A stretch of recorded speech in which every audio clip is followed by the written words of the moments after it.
Memory. How to develop, train and use it. 1919 by William Walker Atkinson Part 2. Given a number of people whose hearing apparatus are equally perfect, we will find that some hear much better than others, and some hear certain things better than they do certain other things, and that there is a great 104 memory difference in the grades and degrees of MEM. Ori of the things heard. As Kay says, great differences exist among individuals with regard to the acuteness of this sense hearing, and some possess it in greater perfection in certain directions than in others. One whose hearing is good for sound in general may yet have but little ear for musical tones, and, on the other hand, one with a good ear for music may yet be deficient as regards hearing in general. The secret of this is to be found in the degree of interest and attention bestowed upon the particular thing giving forth the sound. It is a fact that the mind will hear the faintest sounds from things in which is centered interest and attention, while at the same time ignoring things in which there is no interest, and to which the attention is not turned. A sleeping mother will awaken at the slightest whimper from her babe, while the rumbling of a heavy wagon on the street, or even the discharge of a gun in the neighborhood may not be noticed by her. An engineer will detect the slightest difference in the whir or hum of his engine, while failing to notice a training the ear 105 very loud noise outside. A musician will note the slightest discord occurring in a concert in which there are a great number of instruments being played, and in which there is a great volume of sound reaching the ear, while other sounds may be unheard by him. The man who taps the wheels of your road car is able to detect the slightest difference in tone, and is thus informed that there is a crack or flaw in the wheel. One who handles large quantities of coin will have his attention drawn to the slightest difference in the ring of a piece of gold or silver, that informs him that there is something wrong with the coin. A train engineer will distinguish the strange whir of something wrong with the train behind him, amidst all the thundering rattle and roar in which it is merged.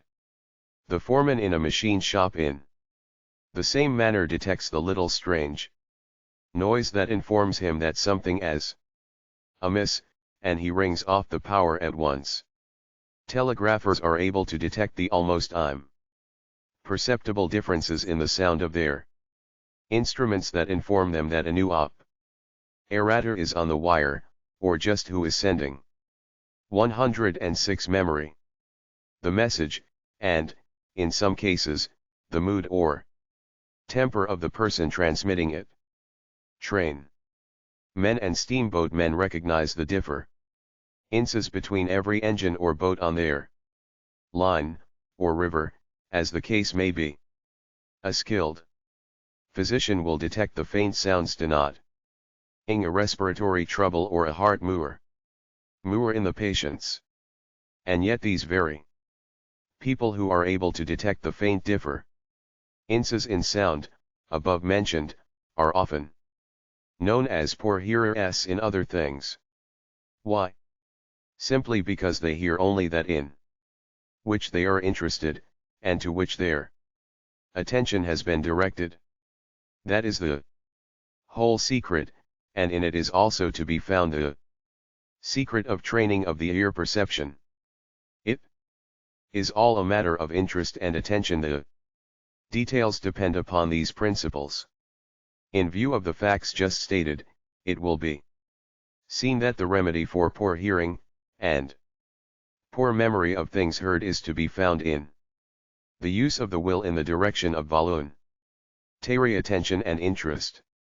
So true is this, that some authorities go so far as to claim that many cases of supposed slight deafness are really but the result of lack of attention. Training the ear 107.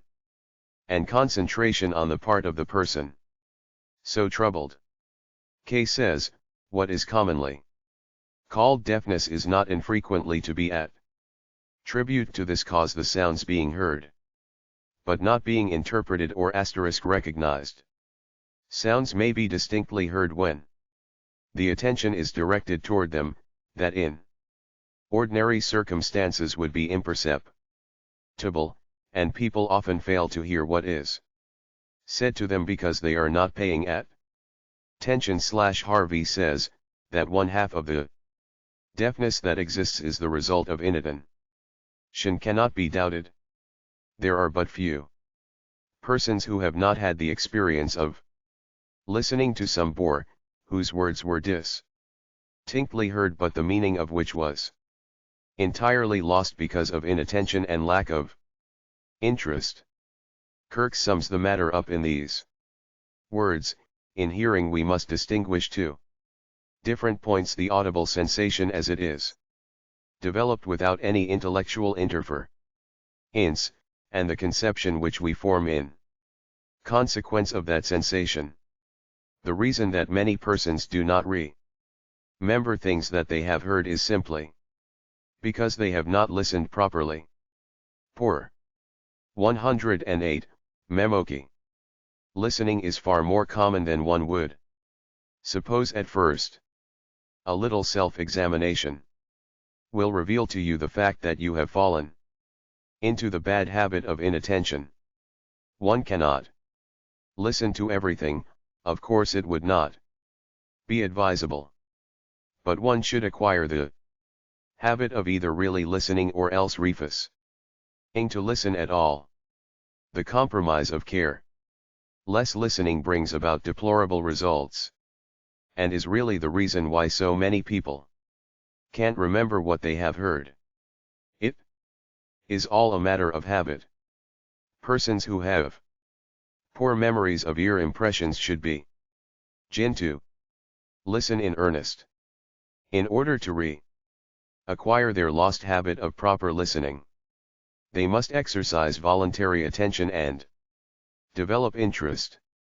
The following suggestions may be useful in that direction. Try to memorize words that are spoken to you in conversation, a few sentences, or even one at a time. You will find that the effort made to fasten the sentence on your memory will result in a concentration of the attention on the words of the speaker. Do the same thing when you are listening to a preacher, actor or lecturer. Pick out the first sentence. Training the ear 109.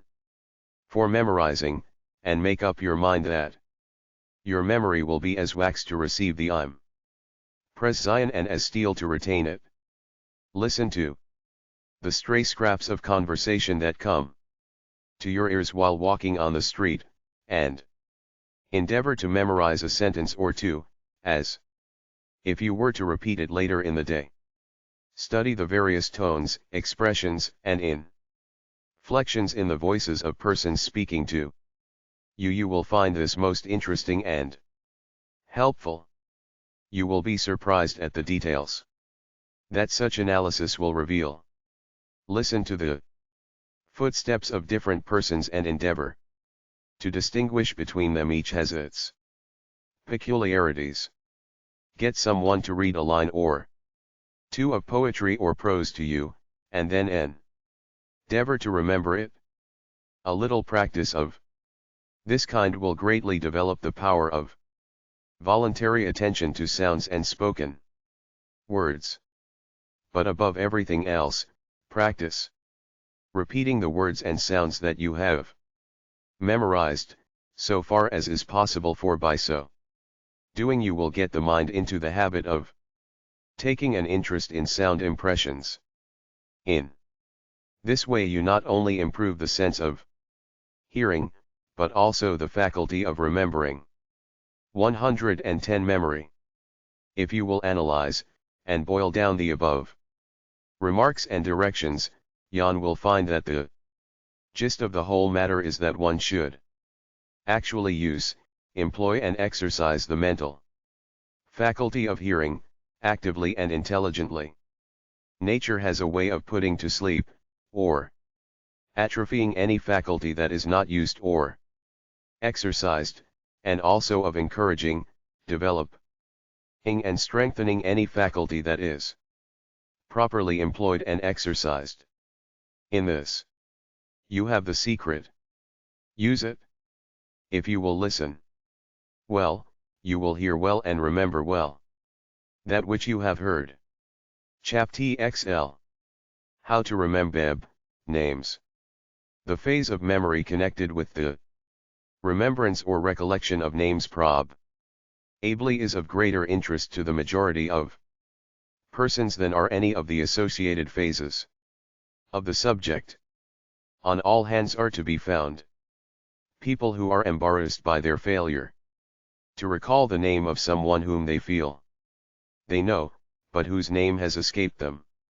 This failure to remember the names of poor sons undoubtedly interferes with the business and professional success of many persons.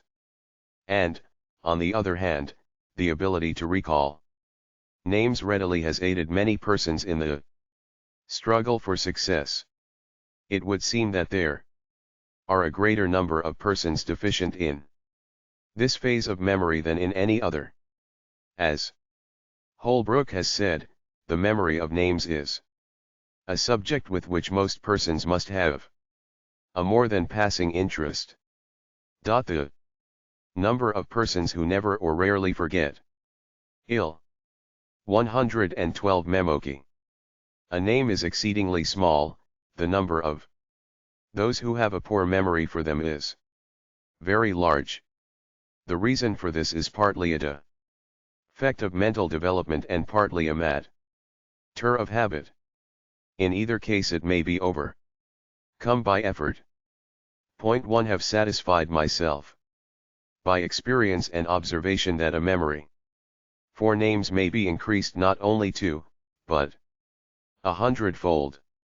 Jan will find that the majority of successful men have been able to recall the faces and names of those with whom they came in contact, and it is an interesting subject for speculation as to just how much of their success was due to this faculty. Socrates is said to have easily remembered the names of all of his students, and his classes numbered thousands in the course of a year. Xenophon is said to have known the name of every one of his soldiers, which faculty was shared by Washington and Napoleon. Also, Trajan is said to have known the names of all the Praetorian guards, numbering about 12,000. Pericles knew the face and name of every one of the citizens of Athens. Cinnes is said to have known the names of all the citizens of, to remember names 113. Rome. Themistocles knew the names of 20,000 Athenians. Lucius Scipio could call by name every citizen of Rome. John Wesley could recall the names of thousands of poor sons whom he had met in his travels.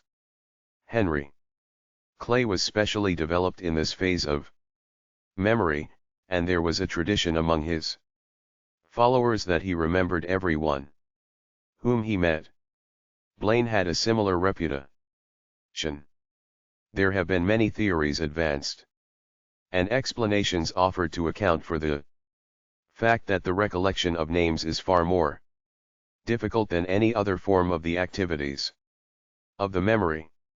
We shall not take up your time in going over these theories, but shall proceed upon the theory now generally accepted by the best authorities, i.e. that the difficulty in the recollection of names is caused by the fact that names in themselves are uninteresting and therefore do not attract or hold the attention as do other objects presented to the mind.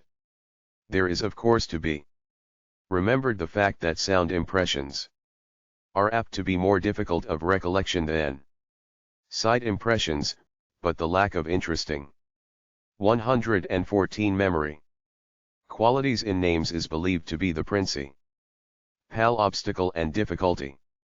Fuller says of this matter, a proper noun, or name, when considered independently of accidental features, of coincidence with something that is familiar, doesn't mean anything. For this reason, a mental picture of it is not easily formed, which accounts for the fact that the primitive, tedious way of rote, or repetition, is that ordinarily employed to impress a proper noun on the memory, while a common noun, being represented by some object having shape, or appearance, in the physical or mental perception, can thus be seen or imagined. In other words, a mental image of it can be formed and the name identified afterwards, through associating it with this mental image. We think that the case is fully stated in this quotation. But in spite of this difficulty, persons have and can greatly improve their memory of names. Many who were originally very deficient in this respect have not only improved the faculty far beyond its former condition, but have also developed exceptional ability in this special phase of memory, so that they to remember names 115 became noted for their unfailing recollection of the names of those with whom they came in contact. Perhaps the best way to impress upon you the various methods that may be used for this purpose would be to relate to you the actual experience of a gentleman employed in a bank in one of the large cities of this country, who made a close study of the subject and developed himself far beyond the ordinary. Starting with a remarkably poor memory for names, he is now known to his associates as the man who never forgets a name.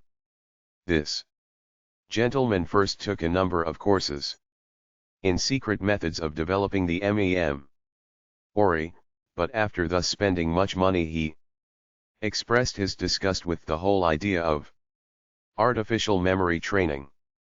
He then started in to study the subject from the point of view of the new psychology, putting into effect all of the tested principles, and improving upon some of their details. We have had a number of conversations with this gentleman, and have found that his experience confirms many of our own ideas and theories, and the fact that he has demonstrated the correctness 116 memory of the principles to such a remarkable degree renders his case one worthy of being stated in the direction of affording a guide and method for others who wish to develop their memory of names. The gentleman, whom we shall call Mr. decided that the first thing for him to do was to develop his faculty of receiving clear and distinct sound impressions. In doing this, he followed the plan outlined by us in our chapter on training the ear. He persevered and practiced along these lines until his hearing became very acute. He made a study of voices, until he could classify them and analyze their characteristics. Then he found that he could present ear names in a manner before impossible to him. That is, instead of merely catching a vague sound of a name, he would hear it so clearly and distinctly that a firm registration would be obtained on the records of his memory. For the first time in his life, names began to mean something to him. He paid attention to every name he heard, just as he did to every note he handled. He would repeat a name to himself, after hearing it, and would thus strengthen the to remember names 117. Pres Zion. If he came across an unusual name, he would write it down several times at the first opportunity, thus obtaining the benefit of a double sense impression, adding eye impression to ear impression. All this, of course, aroused his interest in the subject of names in general, which led him to the next step in his progress. Mr. X then began to study names, their origin, their peculiarities, their differences, points of resemblances, etc. He made a hobby of names, and evinced all the joy of a collector when he was able to stick the pin of attention through the specimen of a new and unfamiliar species of name.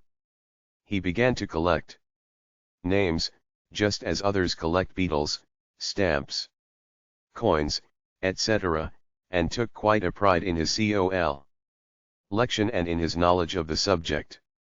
He read books on names, from the libraries, giving their origin, etc. He had the Dickens delight in queer names, and would amuse his friends by relating the funny names he had seen on signs, and otherwise. He took a small city directory home with him, and would run over the pages in the evening, looking up new names, and classifying old 118 memo-y ones into groups. He found that some names were derived from animals, and put these into a class by themselves: the lions, wolves, foxes, lambs, hares, etc. Others were put into the color group: blacks, greens, whites, grays, blues, etc. Others belonged to $. Bird family: crows, hawks, birds, drakes, cranes, doves, jays, etc. Others belonged to trades: millers, smiths, coopers, malt stirrers, carpenters, bakers, painters, etc. Others were trees: chestnuts, oakleys, walnuts, cherries *, pines, etc. Then there were hills and dales, fields and mountains, lanes and brooks. Some were strong, others were gay, others were savage, others noble, and so on. It would take a whole book to tell you what that man found out about names. He came near becoming a crank on the subject, but his hobby began to manifest excellent results, for his interest had been awoke, and to an unusual degree, and he was becoming very proficient in his recollection of names, for they now meant something to him. He easily recalled all the regular customers at his bank, quite a number by the way, for the bank was a large one and many occasion to remember names. 119. All depositors were delighted to have themselves called by name by our friend Exa. Zion ally, he would meet with a name that balked him, in which case he would repeat it over to himself, and write it a number of times until he had mastered it. After that it never escaped him. Mr. X would always repeat a name when it was spoken, and would at the same time look intently at the person bearing it, thus seeming to fix the two together in his mind. At the same time, when he wanted them, they would be found in each other's company. He also acquired the habit of visualizing the name. That is, he would see its letters in his mind's eye, as a picture. This he regarded as a most important point, and we thoroughly agree with him. He used the law of association in the direction of associating a new man with a well-remembered man of the same name. A new Mr. Schmitzenberger would be associated with an old customer of the same name. When he would see the new man, he would think of the old one, and the name would flash into his mind. To sum up the whole method, however, it may be said that 120 memory. The gist of the thing was in taking an interest in names in general. In this way an uninteresting subject was made interesting, and a man always has a good memory for the things in which he is interested. The case of Mr. X is an extreme one, and the results obtained were beyond the ordinary. But if you will take a leaf from his book, you may obtain the same results in the degree that you work for it. Make a study of names, start a collection, and you will have no trouble in developing a memory for them. This is the whole thing in a nutshell. Chapter 12. How to remember faces. The memory of faces is closely connected with the memory of names, and yet the two are not always associated, for there are many people who easily remember faces, and yet forget names, and vice versa. In some ways, however, the memory of faces is a necessary precedent for the recollection of the names of people. For unless we recall the face, we are unable to make the necessary association with the name of the person. We have given a number of instances of face memory in our chapter on name memory, in which are given instances of the wonderful memory of seal-brat individuals who acquired a knowledge and memory of the thousands of citizens of a town or city, or the soldiers of an army. In this chapter, however, we shall pay attention only to the subject of the recollection of the features of persons, irrespective of their names. This faculty is possessed by all poor 121. 122 memory sons, but in varying degrees. Those in whom it is well developed seem to recognize the faces of persons whom they have met before, and to associate them with the circumstances in which they last met them, even where the name escapes the memory. Others seem to forget a face the moment it passes from view, and fail to recognize the same poor sons whom they met only a few hours before, much to their mortification and chagrin. Detectives, newspaper reporters, and others who come in contact with many people, usually have this faculty largely developed, for it becomes a necessity of their work, and their interest and attention is rendered active thereby.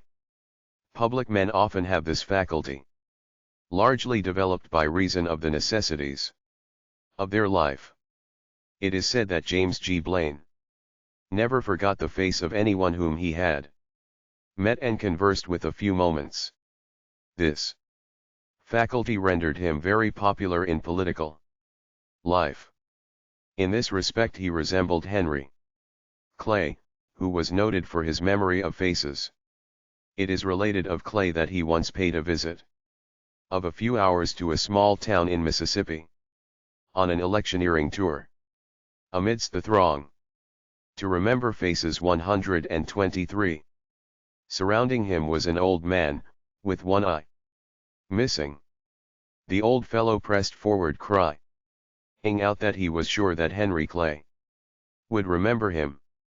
Clay took a sharp look at him and said, "I met you in Kentucky many years ago, did I not?"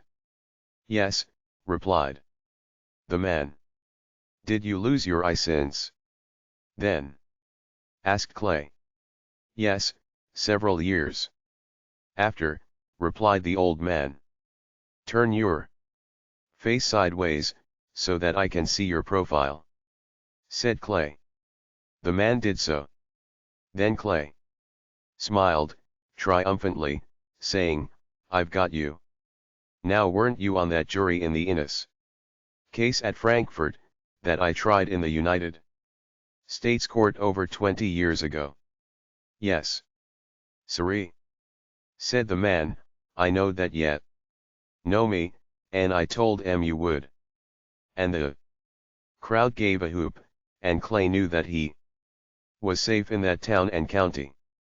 Vidocq, the celebrated French detective, is said to have never forgotten a face of a criminal whom he had once seen.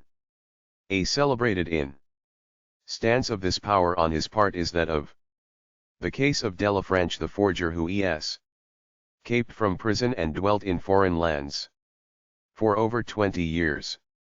After that time he 124 memory turned to Paris, feeling secure from detection. Having become bald, losing an eye, and having his nose badly mutilated. Moreover, he disguised himself and wore a beard, in order to still further evade detection. One day Vidocq met him on the street, and recognized him at once. His arrest and return to prison following. Instances of this kind could be multiplied indefinitely, but the student will have had a sufficient acquaintance with persons who possess this faculty developed to a large degree, so that further illustration is scarcely necessary. The way to develop this phase of memory is akin to that urged in the development of other phases, the cultivation of interest, and the bestowal of attention. Faces as a whole are not apt to prove interesting. It is only by analyzing and classifying them that the study begins to grow of interest to us. The study of a good elementary work on physiognomy is recommended to those wishing to develop the faculty of remembering faces, for in such a work the student is led to notice the different kinds of noses, ears, eyes, chins, foreheads, etc. Such notice and recognition tend to remember faces. 125. To induce an interest in the subject of features. A rudimentary course of study in drawing faces, particularly in profile, will also tend to make one take notice and will awaken interest. If you are required to draw a nose, particularly from memory, you will be apt to give to it your interested attention. The matter of interest is vital. If you were shown a man and told that the next time you met and recognized him he would hand you over $500, you would be very apt to study his face carefully, and to recognize him later on, whereas the same man, if introduced casu ally as a Mr. Jones, would arouse no interest, and the chances of recognition would be slim. Halleck says, every time we enter a streetcar we see different types of people. And there is a great deal to be noticed about each type. Every human countenance shows its past history to one who knows how to look. Successful gamblers often become so expert in noticing the slightest change of an opponent's facial expression that they will estimate the strength of his hand by the involuntary signs which appear in the face, and 126 memoi, which are frequently checked the instant they appear. Of all classes, perhaps artists are more apt to form a clear-cut image of the features of persons whom they meet, particularly if they are portrait painters. There are instances of celebrated portrait painters who were able to execute a good portrait after having once carefully studied the face of the sitter, their memory enabling them to visualize the features at will. Some celebrated teachers of drawing have instructed their scholars to take a sharp, hasty glance at a nose, an eye, an ear, or chin, and then to so clearly visualize it that they could draw it perfectly. It is all a matter of interest, attention, and practice.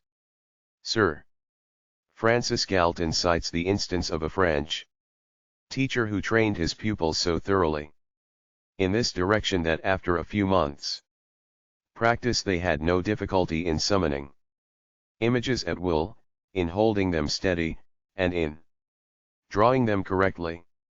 He says of the faculty of visualization thus used, a faculty that is of importance in all technical and artistic occupations, that gives accuracy to our perceptions, and justice to our generaliza.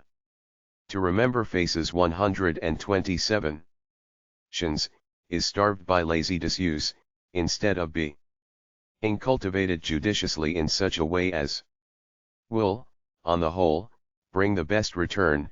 I believe that a serious study of the best means of developing and utilizing this faculty, without prejudice to the practice of abstract thought in symbols, is one of the many pressing desiderata in the yet unformed science of education. Fuller relates the method of a celebrated painter, which method has been since taught by many teachers of both drawing and mem. Ori. He relates it as follows: the seal brad painter Leonardo da Vinci invented a most ingenious method for identifying faces, and by it is said to have been able to reproduce from memory any face that he had once carefully scrutinized. He drew all the possible forms of the nose, mouth, chin, eyes, ears and forehead, numbered them 1, 2, 3, 4, etc., and committed them thoroughly to mem. Ori. Then, whenever he saw a face that he wished to draw or paint from memory, he noted in his mind that it was chin 4, eyes 2, nose 5, ears 6, or whatever the combinations might be, and by retaining the analysis in 128 memoki, his memory, he could reconstruct the face at any time. We could scarcely ask the student to attempt so complicated a system, and yet a modification of it would prove useful. That is, if you would begin to form a classification of several kind of noses, say about 7, the well-known Yeoman, Jewish, Gre. Kian, giving you the general classes, in connection with straight, crooked, pug and all the other varieties, you would soon recognize noses when you saw them. And the same with mouths, a few classes being found to cover the majority of cases. But of all the features, the eye is the most expressive, and the one most easily remembered, when clearly noticed. Detectives rely much upon the expression of the eye. If you ever fully catch the expression of a person's eye, you will be very apt to recognize it thereafter. Therefore concentrate on eyes in studying faces. A good plan in developing this faculty is to visualize the faces of persons you have met during the day. In the evening, try to develop the faculty of visualizing the features of those whom you know. This will start you off right. Draw them in your mind. See to remember faces 129. Them with your mind's eye, until you can visualize the features of very old friends, then do the same with acquaintances, and so on, until you are able to visualize the features of everyone you know. Then start on to add to your list by recalling in the imagination the features of strangers whom you meet.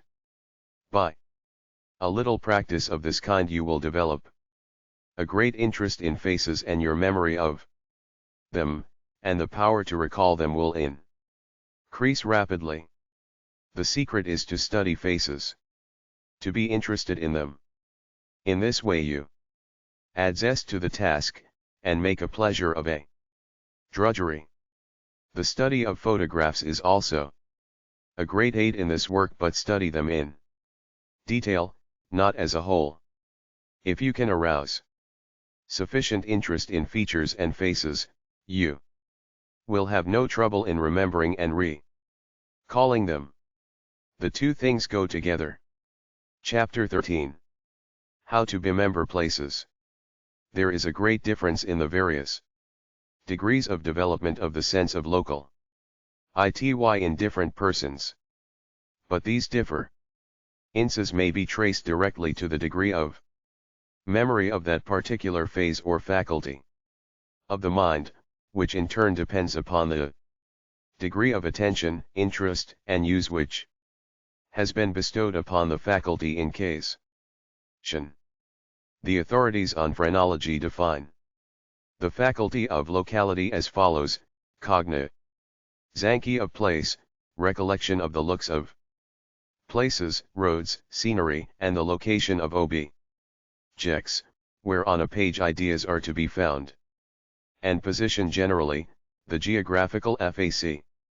Ulti, the desire to see places, and have the ability to find them. Persons in whom this faculty is developed to the highest degree seem to have an almost intuitive idea of direction, place, and position. They never get lost or mixed up regarding direction or 130. To EMMB places 131. Place. They remember the places they visit and their relation in space to each other. Their minds are like maps upon which are engraved the various roads, streets, and objects of sight in every direction. When these people think of China, Labrador, Terra del Fuego, Norway, Cape of Good Hope, Thibet, or any other place, they seem to think of it in this direction or that direction rather than as a vague place situated in a vague direction. Their minds think north, south, east or west as the case may be when they consider a given place. Shading down by degrees we find people at the other pole of the faculty who seem to find it impossible to remember any direction, or locality, or relation in space. Such people are constantly losing themselves in their own towns, and fear to trust themselves in a strange place. They have no sense of direction, or place, and fail to recognize a street or scene which they have visited recently, not to speak of those which they travelled over in time past.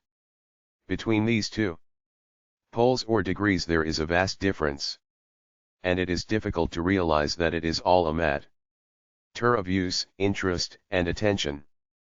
That it is 132 memory. But this may be proven by anyone who will take the trouble and pains to develop the faculty and memory of locality within his mind. Many have done this, and anyone else may do likewise if the proper methods be employed. The secret of the development of the faculty and memory of place and locality is akin to that mentioned in the preceding chapter, in connection with the development of the MEM. Ori for names. The first thing necessary is to develop an interest in the subject. 1. Should begin to take notice of the direction of the streets or roads over which he travels, the landmarks, the turns of the road, the natural objects along the way. He should study maps, until he awakens a new interest in them, just as did the man who used the directory in order to take an interest in names. He should procure a small geography and study direction, distances, location, shape, and form of countries, etc., not as a mere mechanical thing but as a live subject of interest. If there were a large sum of money awaiting your coming in certain sections of the globe, you would manifest a decided interest in the to remember places 133, direction, locality, and position of those places, and the best way to reach them. Before long, you would be a veritable reference book regarding those special places. Or, if your sweetheart were waiting for you in some such place, you would do likewise. The whole thing lies in the degree of want to regard ing the matter. Desire awakens interest, interest employs attention, and attention brings use, development, and memory. There. For you must first want to develop the FAC. Ulti of locality and want to hard. Enough. The rest is a mere matter of detail. One of the first things to do, after arousing an interest, is to carefully note the landmarks and relative positions of the streets or roads over which you travel. So many people travel along a new street or road in an absent-minded manner, taking no notice of the lay of the land as they proceed. This is fatal to place memory. You must take notice of the thoroughfares and the things along the way. Pause at the crossroads, or the street corners, and note the landmarks, and the general directions and relative positions, until they are firmly imprinted on your mind. Begin to 134 Memory. See how many things you can remember regarding even a little exercise walk. And when you have returned home, go over the trip in your mind, and see how much of the direction and how many of the landmarks you are able to remember. Take out your pencil and endeavor to make a map of your route, giving the general directions, and noting the street names, and principal objects of interest. Fix the idea of north in your mind when starting, and keep your bearings by it during your whole trip, and in your map making. You will be surprised how much interest you will soon develop in this map making. It will get to be quite a game, and you will experience pleasure in your increasing proficiency in it. When you go out for a walk, go in a roundabout way, taking as many turns and twists as possible, in order to exercise your faculty of locality and direction, but always note carefully direction and general course, so that you may reproduce it correctly on your map when you return. If you have a city map, compare it with your own little map, and also retrace your route in imagination, on the map, with the city map. To remember places 135, or road map, you may get lots of amusement by retraveling the route of your little journeys. Always note the names of the various streets over which you travel, as well as those which you cross during your walk. Note them down upon your map, and you will find that you will develop a rapidly improving memory in this direction, because you have a walk and interest and bestowed attention. Take a pride in your map making. If you have a companion, endeavor to beat each other at this game, both traveling over the same route together, and then seeing which one can remember the greatest number of details of the journey. Akin to this, and supplementary to it, is the plan of selecting a route to be traveled on your city map, endeavoring to fix in your mind the general directions, names of streets, turns, return journey, etc. Before you start, begin by mapping out a short trip in this way, and then increase it every day. After mapping out a trip, lay aside your map and travel it in person. If you like, take along the map and puzzle out 136 memory variations, from time to time. Get the map. Have it in every possible variation and form.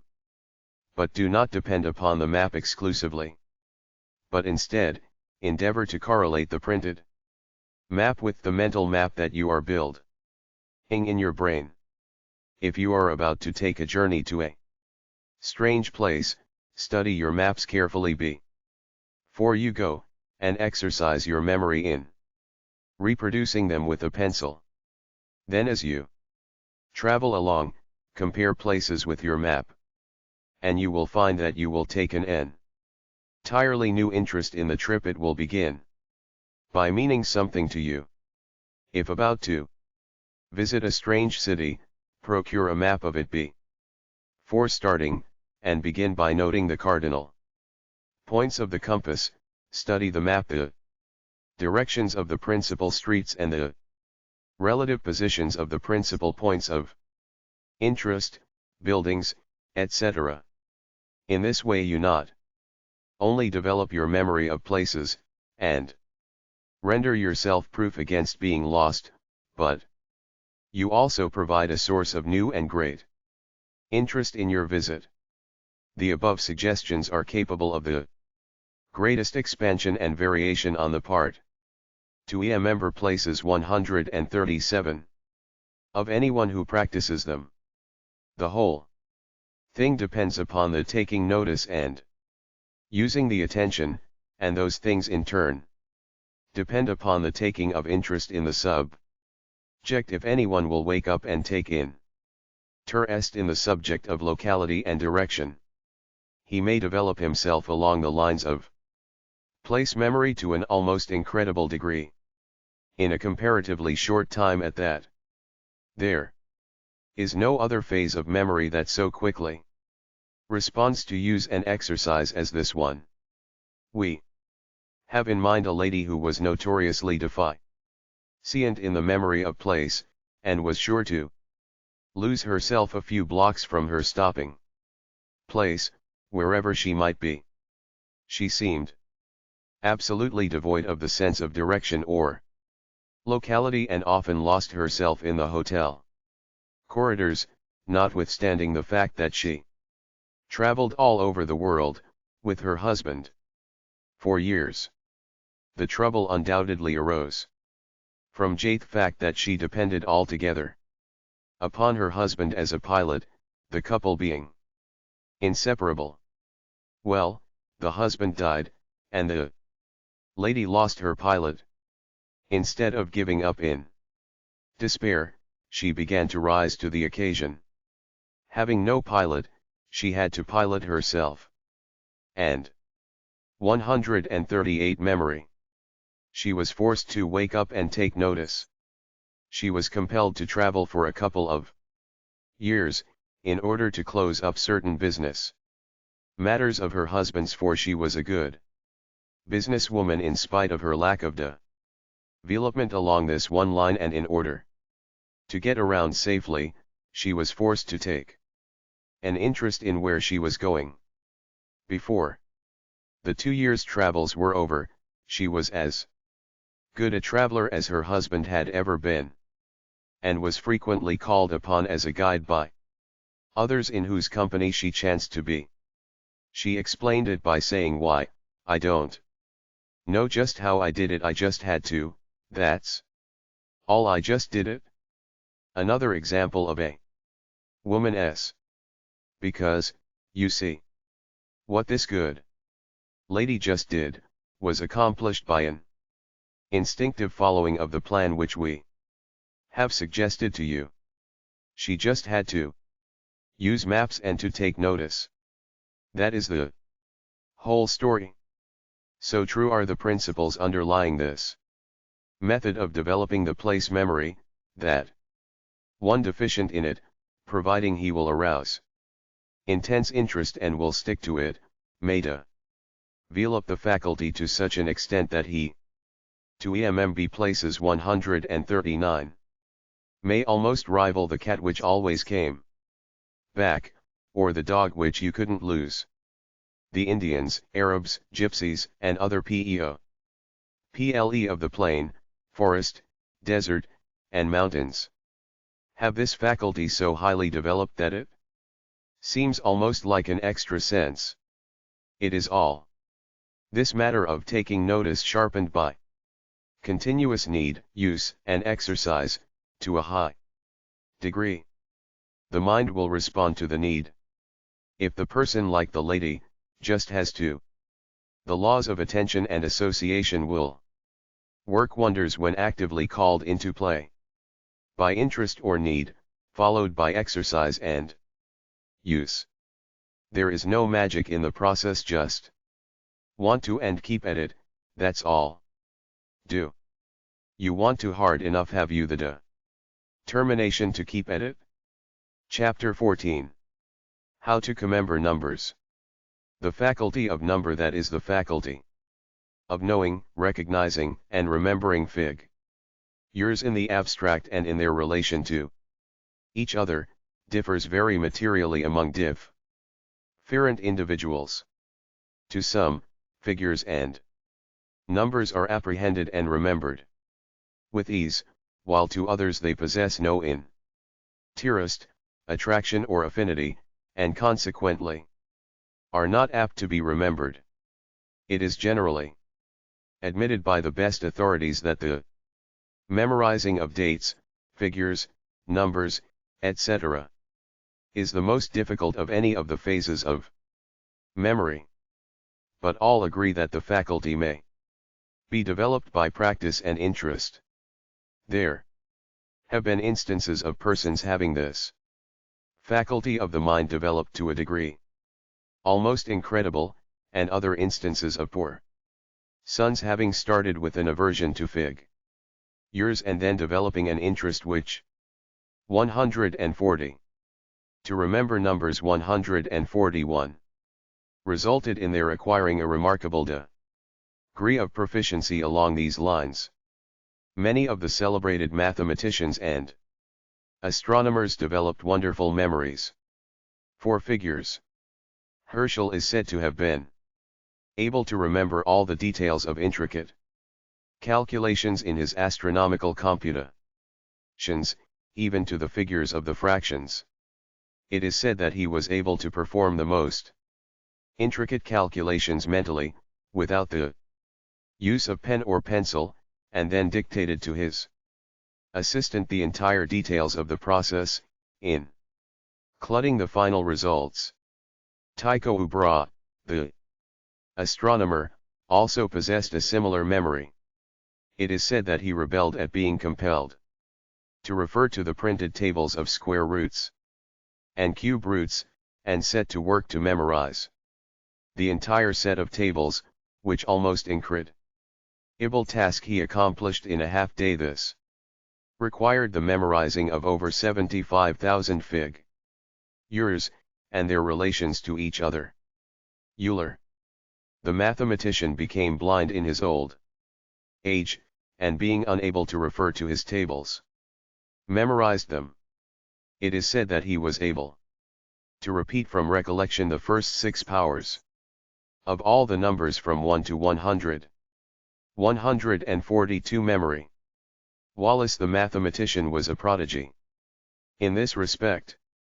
He is reported to have been able to mentally extract the square root of a number to 40 decimal places, and on one occasion mentally extracted the cube root of a number consisting of 30 figures. Das is said to have mentally multiplied 2 number pairs of 100 figures each. A youth named Mongemelli was able to perform the most remarkable feats in mental arithmetic. The reports show that upon a celebrated test before members of the French Academy of Sciences, he was able to extract the cube root of 3,796,416 in 30 seconds, and the 10th root of 282,475,289 in 3 minutes. He also immediately solved the following question put to him by Arago: what number has the following proportion, that if 5 times the number be subtracted from the cube plus 5 times the square of the number, and 9 times the square of the number be subtracted from that result, the remainder will be 0. The answer, 5, was given immediately, without putting down a figure on paper or board. It is related that a cashier of a Chicago bank was able to mentally restore to remember numbers 143 accounts of the bank, which had been destroyed in the Great Fire in that city, and his account, which was accepted by the bank and the depositors, was found to agree perfectly. with the other memoranda in the case, the work performed by him being solely the work of his memory. Bidder was able to tell instantly the number bur of farthings in the sum of £868,42 S121D. Buxton mentally calculated the number of cubical eighths of an inch there were in a quadrangular mass 23,145,789 yards long, 642,732 yards wide and 54,965 yards in thickness. He also figured out mentally the dimensions of an irregular estate of about 1,000 acres, giving the contents in acres and perches, then reducing them to square inches, and then reducing them to square hair breadths, estimating 2,304 to the square inch, 48 to each side. The mathematical prodigy Zira Colburn was perhaps the most able of any of these remarkable people. When a mere child, he began to develop the most amazing qualities of mind regarding figures. He was able to instantly make the mental calculation of the exact number of seconds, 144 memobi, or minutes there was in a given time. On one occasion he calculated the number of minutes and seconds contained in 48 years. The answer, 25,228,800 minutes, and 1,513. 728,000 seconds, being given almost instantaneously. He could instantly multiply any number of 1 to 3 figures, by another number consisting of the same number of figures, the factors of any number consisting of 6 or 7 figures, the square, and cube roots, and the prime numbers of any numbers given him.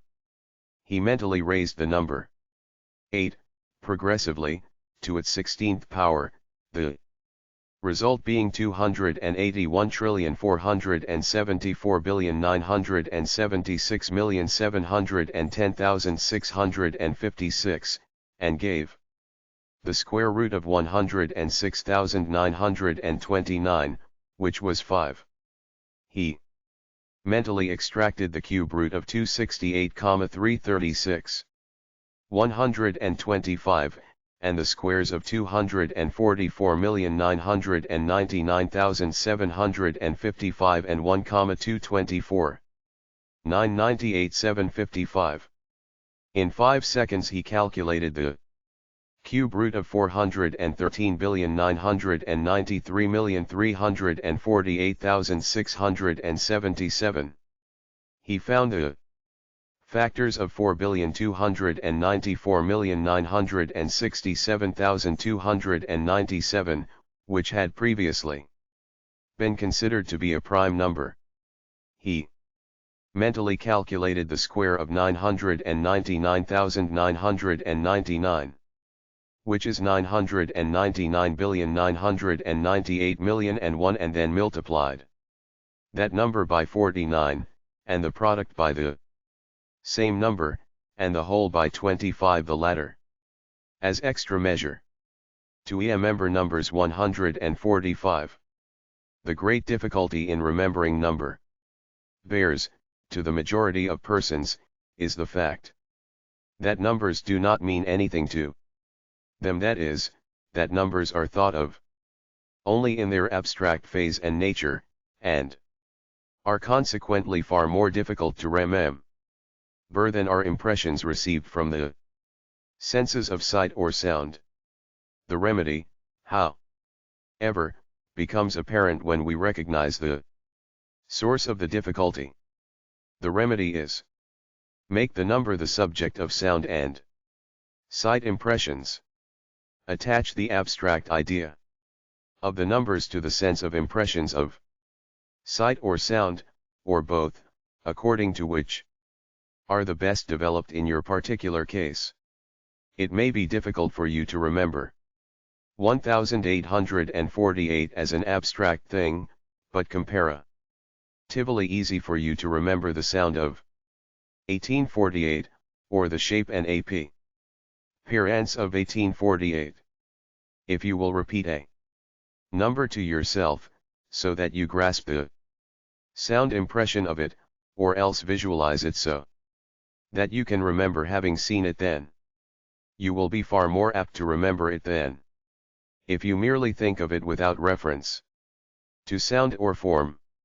You may forget that the 146 memory number of a certain store or house is 3948. But you may easily remember the sound of the spoken words 3948, or the form of 3948 as it appeared to your sight on the door of the place. In the latter case, you associate the number with the door, and when you visualize the door you visualize the number.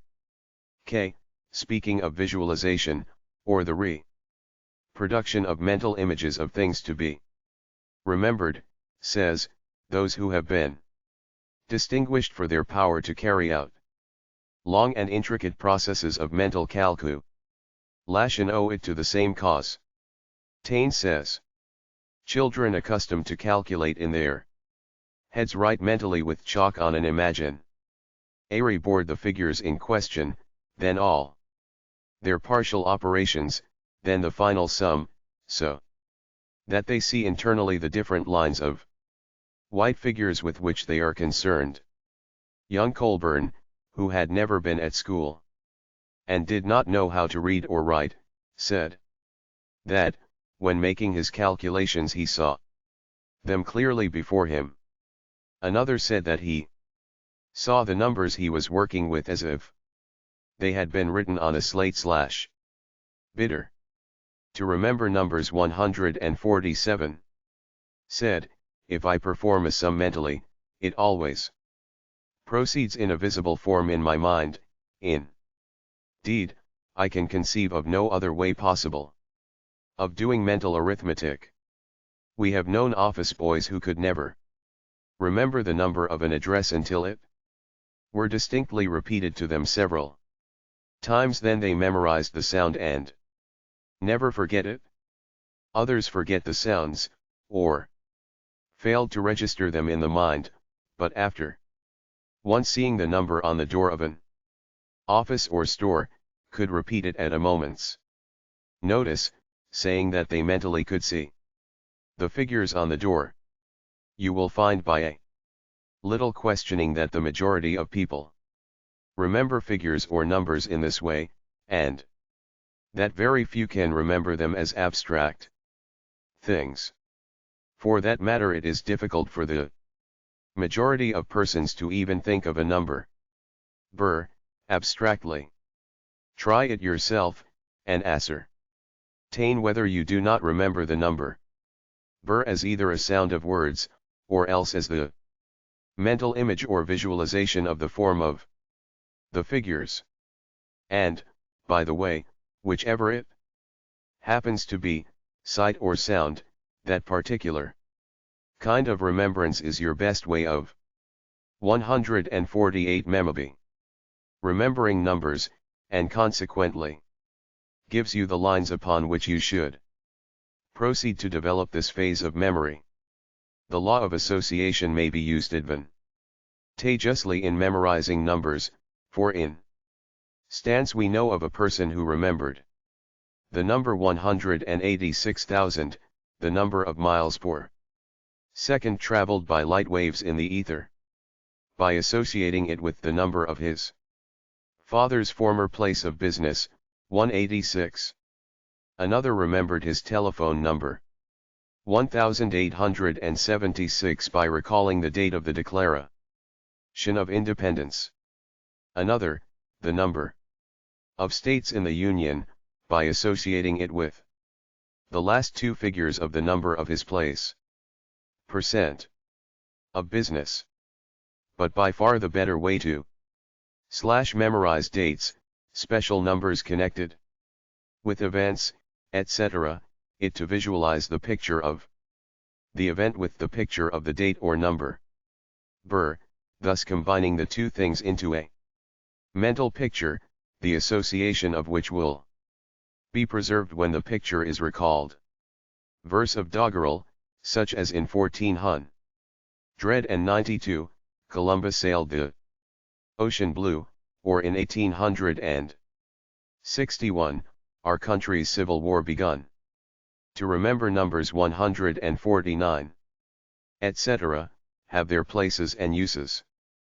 But it is far better to cultivate the sight or sound of a number, than to depend upon cumbersome associative methods based on artificial links and pegs. Finally, as we have said in the preceding chapters, before one can develop a good memory of a subject, he must first cultivate an interest in that subject. Therefore, if you will keep your interest in figures alive by working out a few problems in mathematics, once in a while, you will find that figures will begin to have a new interest for you. A little elementary arithmetic, used with interest, will do more to start you on the road to how to remember numbers than a dozen textbooks on the subject. In memory, the three rules are interest, attention, and exercise. And the last is the most important, for without it the others fail. You will be surprised to see how many interesting things there are in figures, as you proceed. The task of going over the elementary arithmetic will not be nearly so dry as when you were a child. You will uncover all sorts of queer things in relation to numbers. Just as a sample, let us call your attention to a few. 150 memory. Take the figure 1 and place behind it a number of noughts, thus, 1,000,000,000,000 as many noughts or ciphers as you wish. Then divide the number by the figure 7. You will find that the result is always this 142,857, then another 142,857, and so on to infinity, if you wish to carry the calculation that far. These 6 figures will be repeated over and over again. Then multiply this 142,857 by the figure 7, and your product will be all 9s. Then take any number, and set it down, placing beneath it a reversal of itself, and subtract the latter from the former, thus 117,761,909, 90,916,771, 26,845,138. And you will find that the result will always reduce to 9, and is always a multiple of 9. Take any number composed of 2 or more figures, and subtract from it the added sum of its separate figures, and the result is always a multiple of 9, thus. To remember numbers 151, 184, 1 plus 8 plus 4 equals 13. 171-9 equals 19. We mention these familiar examples merely to remind you that there is much more of interest in mere figures than many would suppose. If you can arouse your interest in them, then you will be well started on the road to the memorizing of numbers. Let figures and numbers mean something to you, and the rest will be merely a matter of detail. Chapter 15. How to commenbe music. Like all of the other faculties of the mind, that of music or tune is manifested in varying degrees by different individuals. To some, music seems to be almost instinctively grasped, while to others it is acquired only by great effort and much labor. To some, Harmony is natural, and inharmony a matter of repulsion, while others fail to recognize the difference between the two except in extreme cases. Some seem to be the very soul of music, while others have no conception of what the soul of music may be. Then there is manifested the different phases of the knowledge of music. Some play correctly by ear, but are clumsy and inefficient when it comes to playing by note. Others play very correctly in a mechanical manner, but fail to retain the memory of music which they have heard. It is indeed a good musician who combines within himself, or herself, both of 152. To remember music 153. The two last mentioned faculties, the ear perception of music and the ability to execute correctly from notes. There are many cases of record in which extraordinary powers of memory of music have been manifested. Fuller relates the following instances of this particular phase of memory. Carolan, the greatest of Irish bards, once met a noted musician and challenged him to a test of their respective musical abilities. The defy was accepted, and Carolan's rival played on his violin one of Vivaldi's most difficult concertos. On the conclusion of the performance, Carolan, who had never heard the piece before, took his harp and played the concerto through from beginning to end without making a single error. His rival thereupon yielded the palm, thoroughly satisfied of Carolan's superiority, as well he might be. Beethoven could retain in his memory any musical composition, however complex, that he had listened to, and could reproduce most of it. He could play from memory every one of the compositions in Bach's well-tempered clavichord / there being 48 preludes and the same number of fugues. 154 memory, which in intricacy of movement and difficulty of execution are almost unexampled, as each of these compositions is written in the most abstruse style of counterpoint. Mozart, at 4 years of age, could remember note for note, elaborate solos in concertos which he had heard. He could learn a minuet in half an hour, and even composed short pieces at that early age. At 6 he was able to compose without the aid of an instrument, and continued to advance rapidly in musical memory and knowledge. When 14 years old he went to Iomi in Holy Week.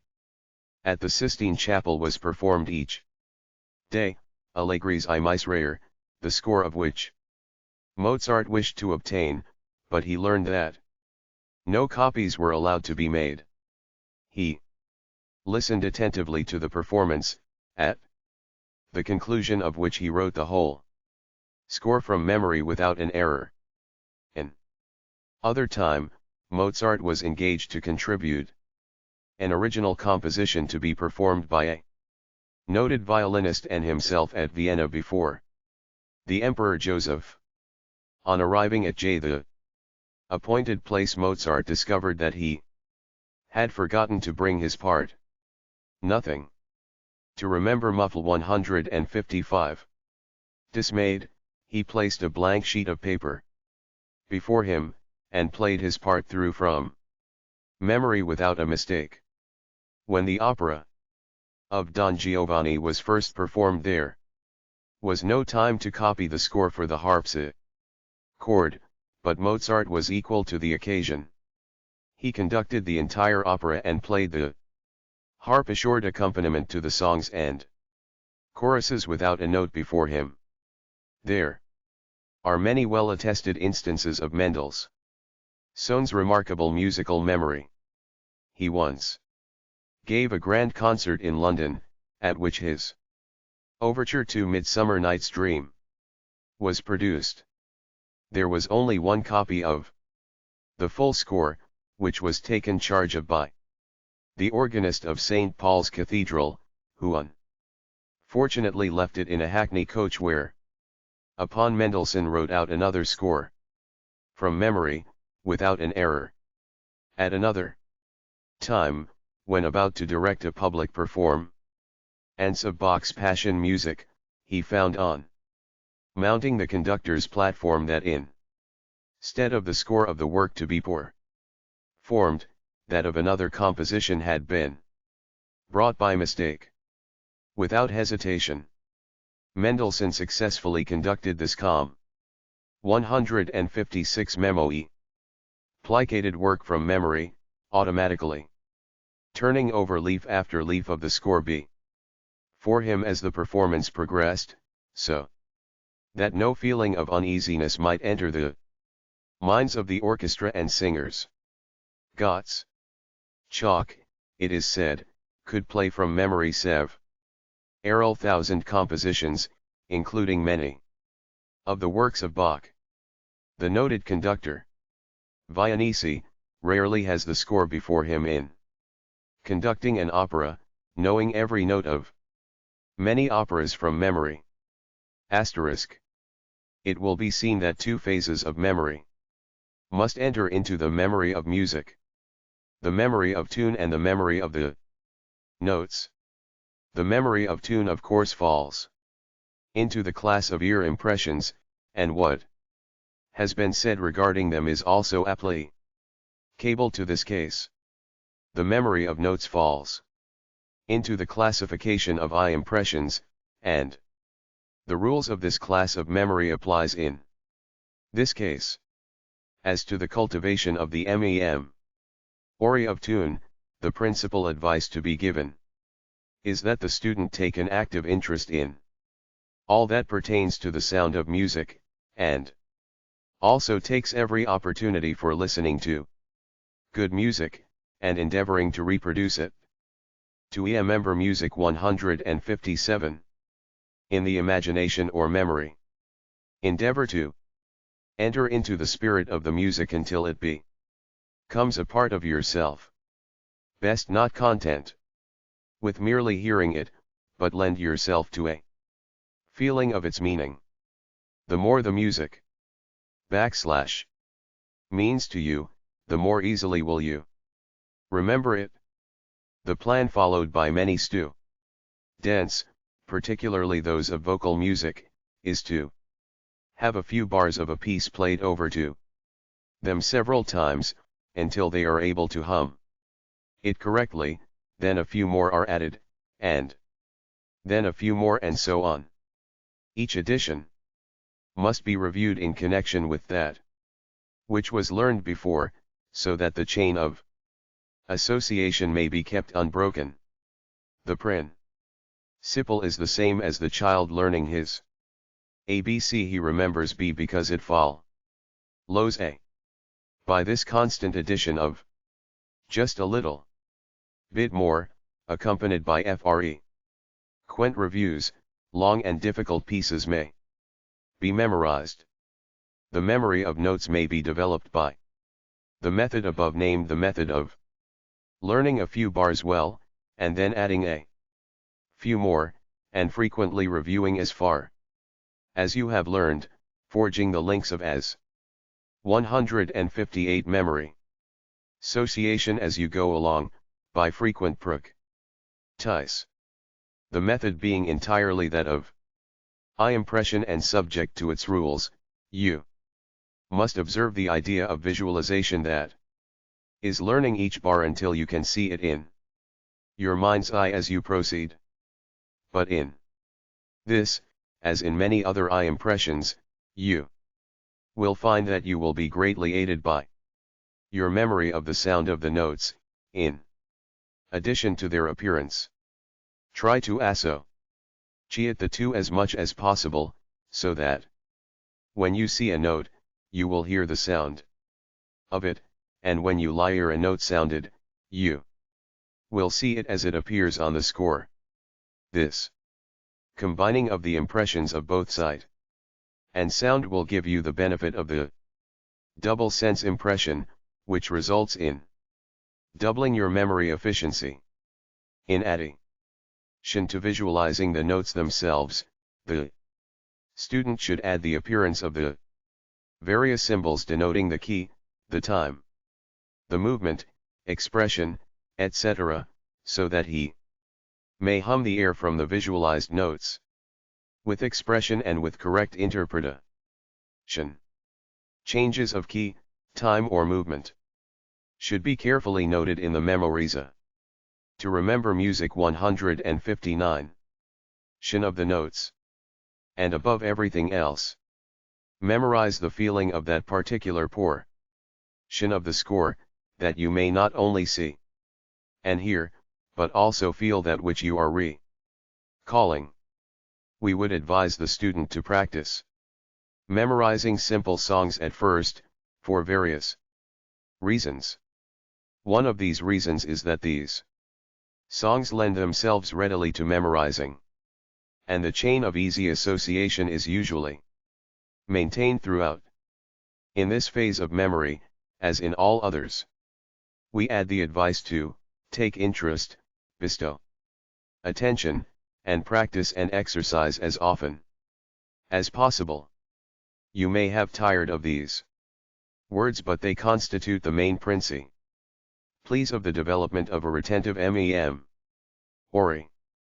Things must be impressed upon the memory before they may be recalled. This should be remembered in every consideration of the subject. Chapter 16. How to remember occurrences. The phase of memory which manifests in the recording of and recollection of the occurrences and details of one's everyday life is far more important than would appear at first thought. The average person is under the impression that he remembers very well the occurrences of his everyday business, professional or social life, and is apt to be surprised to have it suggested to him that he really remembers but very little of what happens to him during his waking hours. In order to prove how very little of this kind is really remembered, let each student lay down this book, at this place, and then quieting his mind let him endeavor to recall the incidents of the same day of the preceding week. He will be surprised to see how very little of what happened on that day he is really capable of recollecting. Then let him try the same experiment with the occurrences of 160. To remember occurrences 161. Today this result will also excite surprise. It is true that if he is reminded of some particular occurrence, he will recall it, more or less distinctly, but beyond that he will remember nothing.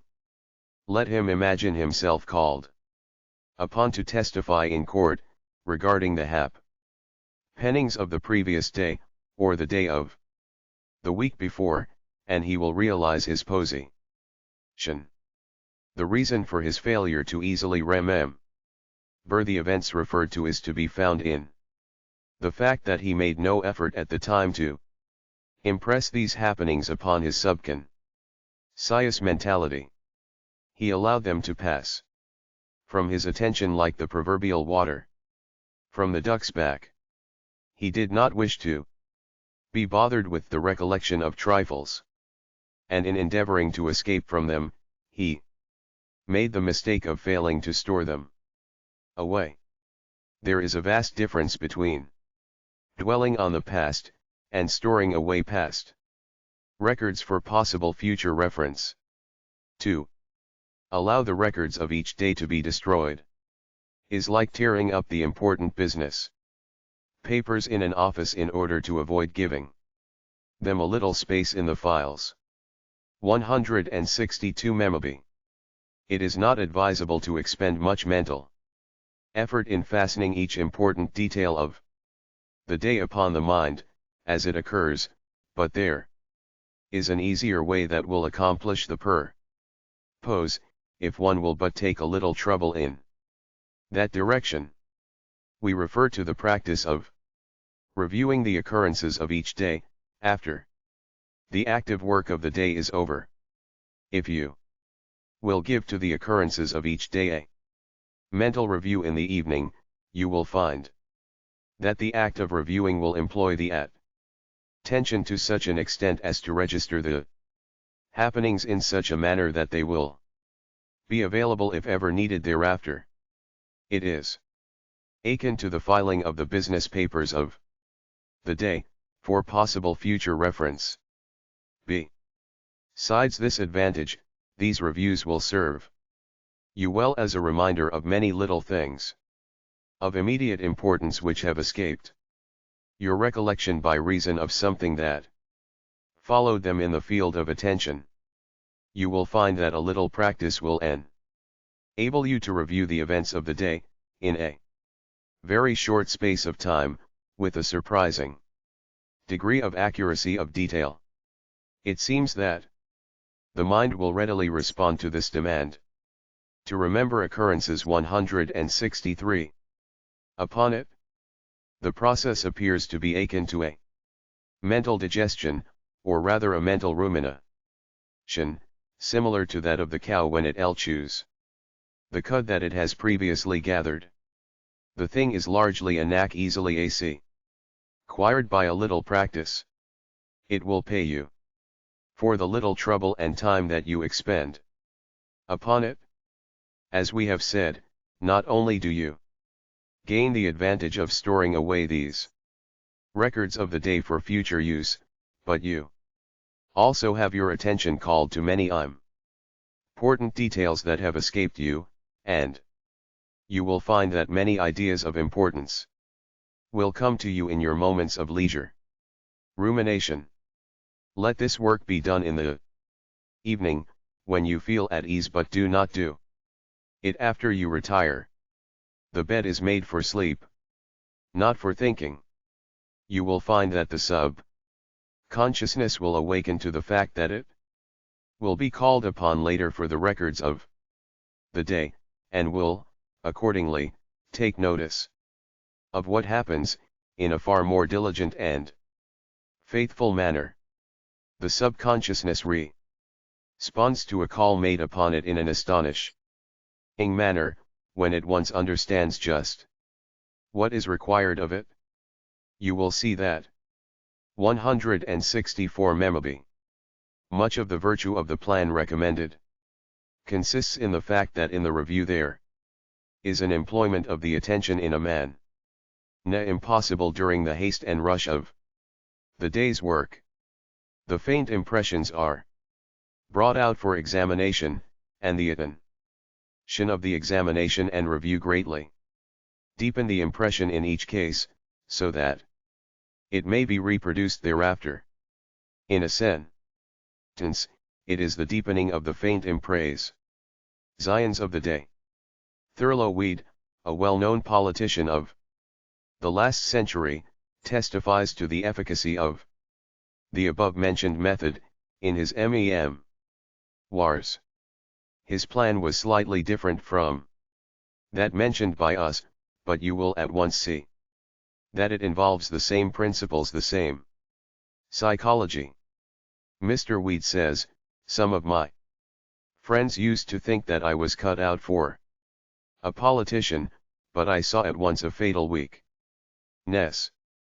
My memory was a sieve. I could remember nothing.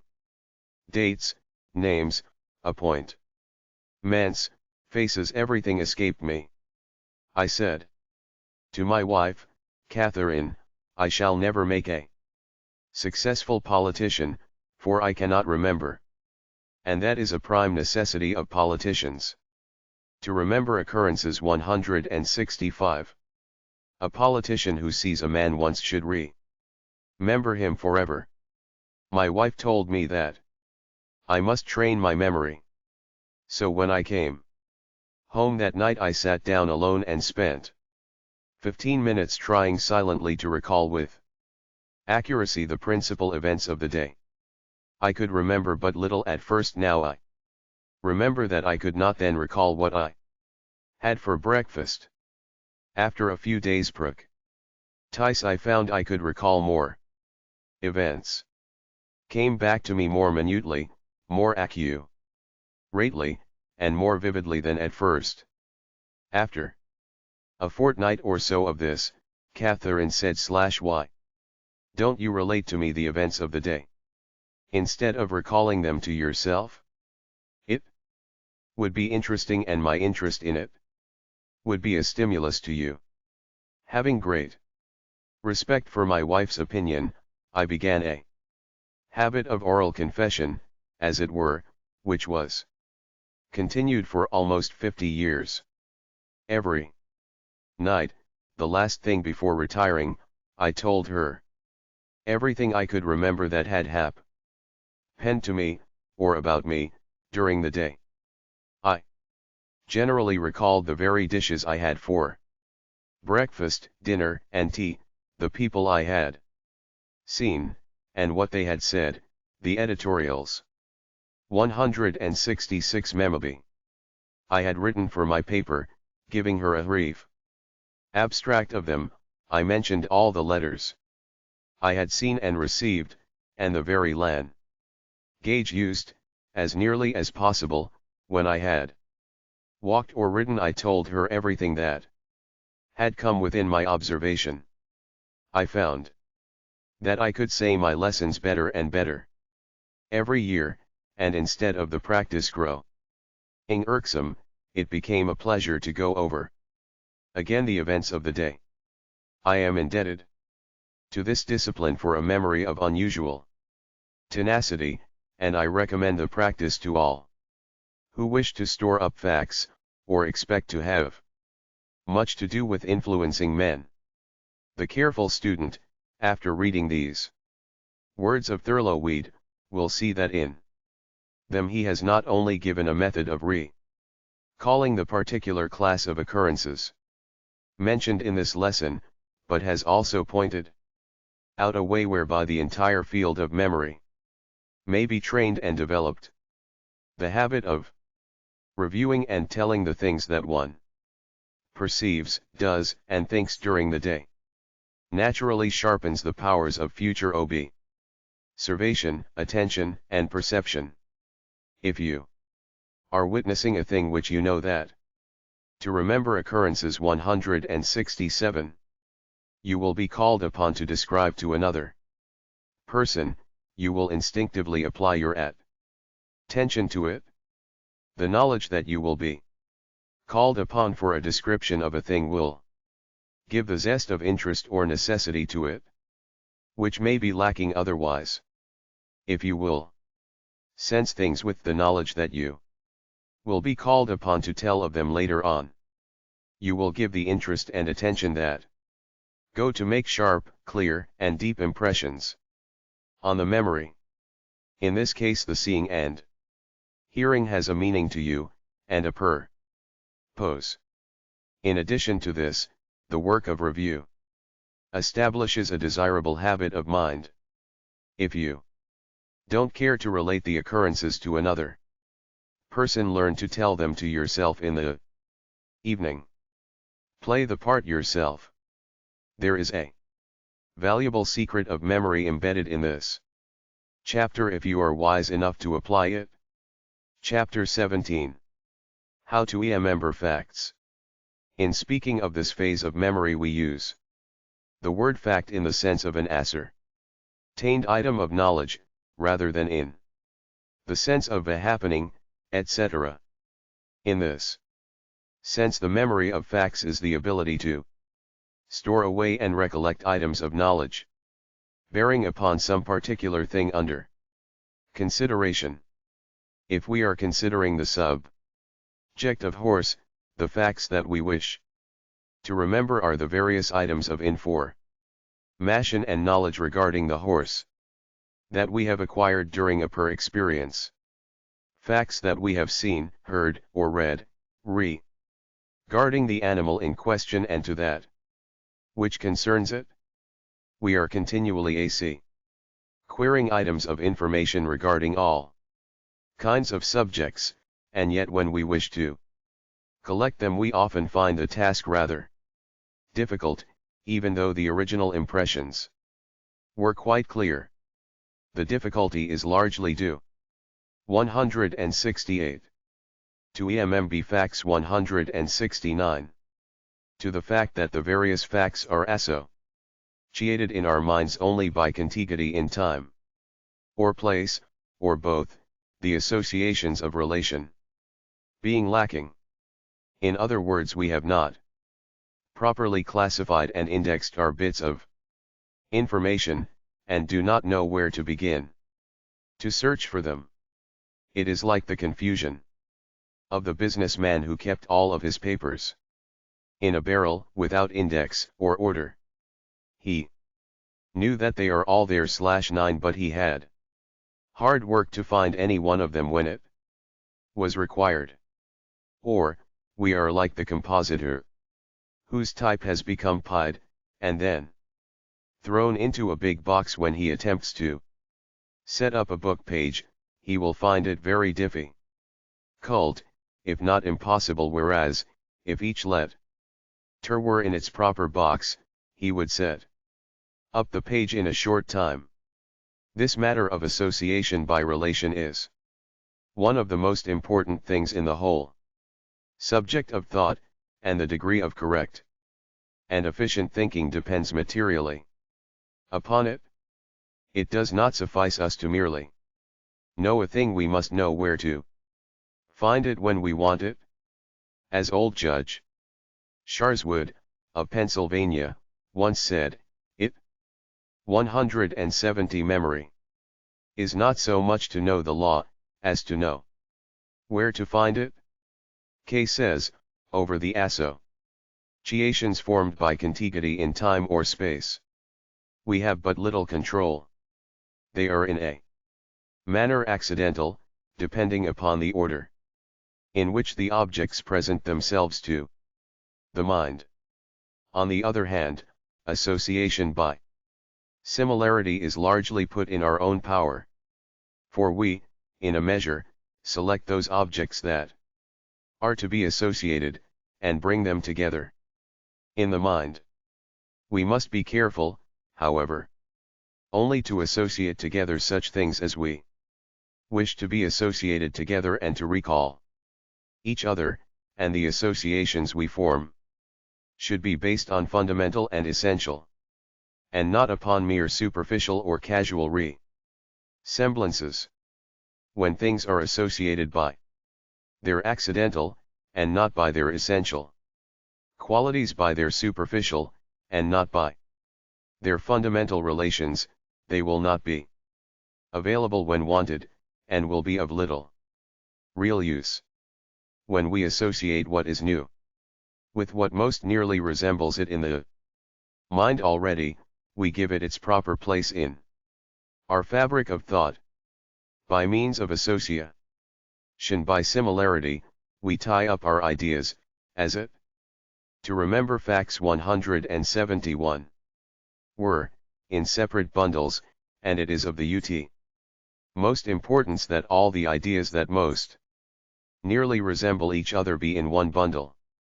The best way to acquire correct associations, and many of them, for a separate fact that you wish to store away so that it may be recollected when needed, some useful bit of information or interesting bit of knowledge that may come in handy later on, is to analyze it and its relations. This may be done by asking yourself questions about it, each thing that you associate it with in your own swears being just one additional cross in dex, whereby you may find it readily when you want it.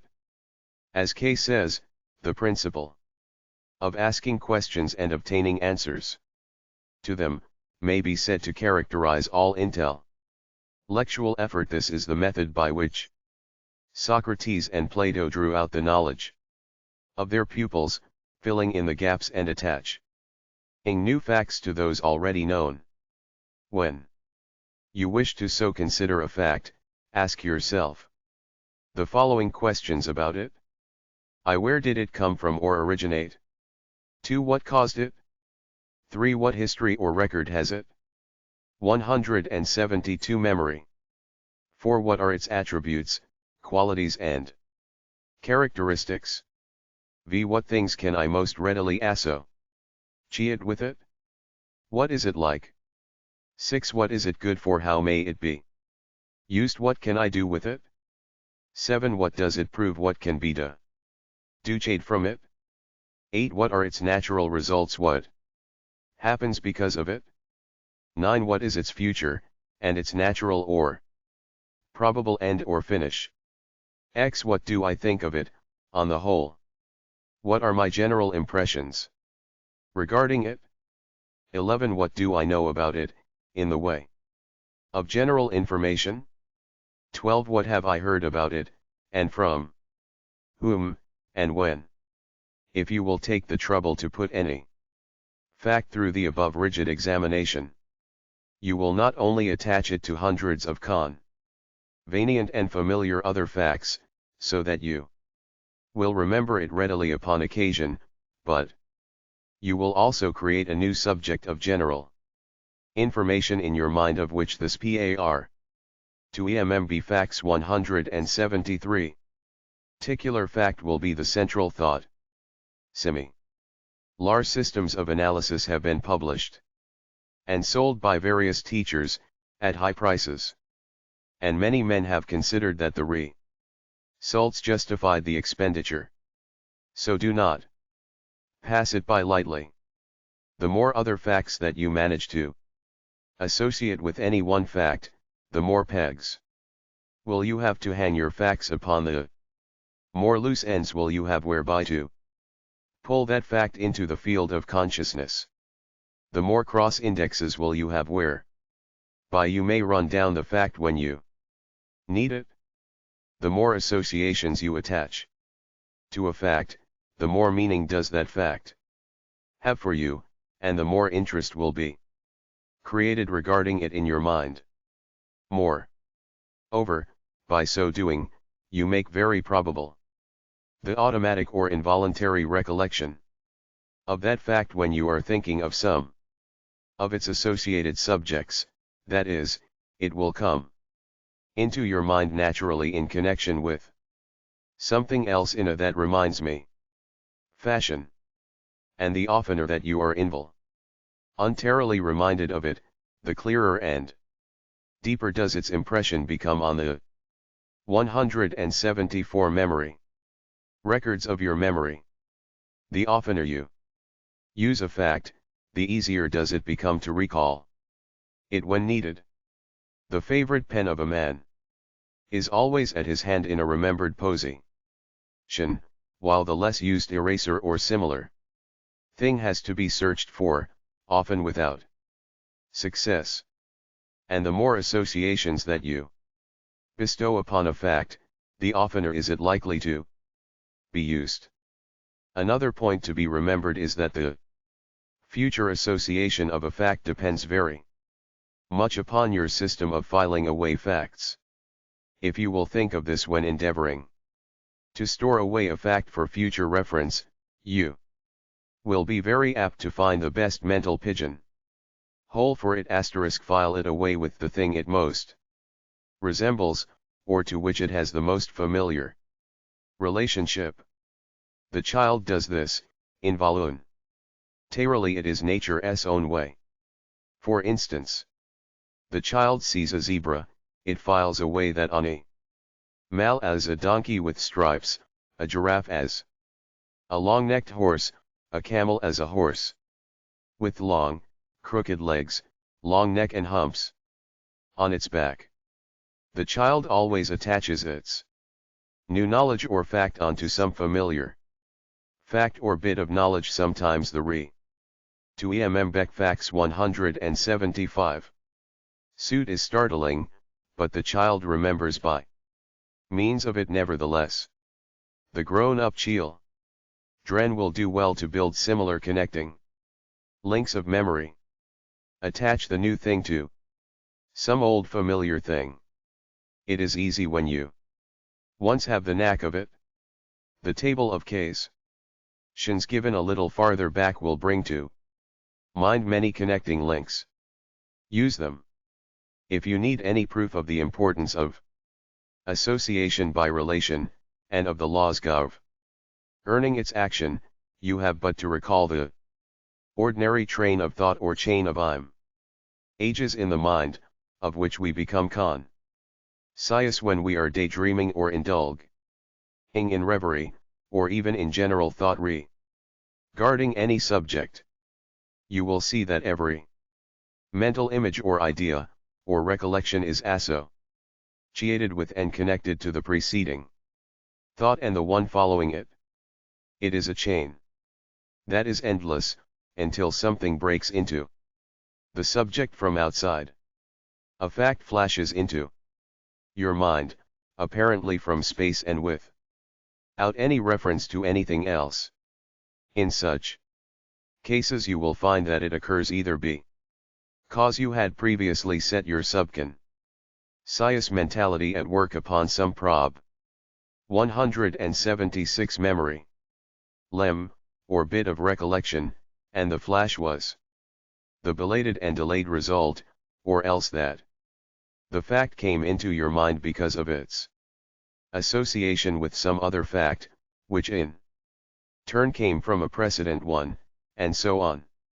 You hear a distant railroad whistle and you think of a train, then of a journey, then of some distant place, then of someone in that place, then of some event in the life of that person, then of a similar event in the life of another person, then of that other person, then of his or her brother, then of that brother's last business venture, then of that business, then of some other business resembling it, then of some people in that other business, then of their dealings with a man you know, then of the fact that another man of a similar name to the last man owes you some money, then of your determination to get that money, then you make a memorandum to place the claim in the hands of a lawyer to see whether it cannot be collected now. Although the man was execution proof last year from distant locomotive whistle to the possible collection of the account and yet the links forgotten, the man will say that he to remember facts 177 just happened to think of the debtor, or that it somehow flashed right into my mind, etc. But it was nothing but the law of association, that's all. Moreover, you will now find that whenever you hear mention the term association of mental ideas, etc., you will remember the above illustration or part of it. We have forged a new link in the chain of association for you, and years from now it will appear in your thoughts. Chapter 18. How to remember words, etc. In a preceding chapter we gave a number of instances of persons who had highly developed their memory of words, sentences, etc. History is full of instances of this kind. The moderns fall far behind the ancients in this respect, probably because there does not exist the present necessity for the feats of memory which were once accepted as commonplace and not out of the ordinary. Among ancient people, when printing was unknown and manuscripts scarce and valuable, it was the common custom of the people to learn by heart the various sacred teachings of their respective religions. The sacred books of the Hindus were transmitted in this way, and it was a common thing among the Hebrews to be able to recite the books of Moses and the prophets entirely from Mem. Ori. Even to this day the faithful Mohammedans are taught to commit the entire 178. To remember words, etc. 179. Quran to memory. And investigation reveals, always, that there has been used the identical process of committing these sacred books to memory, and recalling them at will. The natural method, instead of an artificial one. And therefore we shall devote this chapter solely to this method whereby poems or prose may be committed to memory and recalled readily. This natural method of memorizing words, sentences, or verses is no royal road. It is a system which must be mastered by steady work and faithful review. One must start at the beginning and work his way up. But the result of such work will astonish anyone not familiar with it. It is the very same method that the Hindus, Hebrews, Mohammedans, Norsemen, and the rest of the races memorized their thousands of verses and hundreds of chapters of the sacred books of their people. It is the method of the successful actor, and the popular elocutionist, not to mention those speakers who carefully commit to memory their impromptu addresses and extemporaneous speeches. This natural system of memorizing is based 180 memory upon the principle which has already been alluded to in this book, and by which every child learns its alphabet and its multiplication table, as well as the little piece that it recites for the entertainment of its fond parents and the bored friends of the family.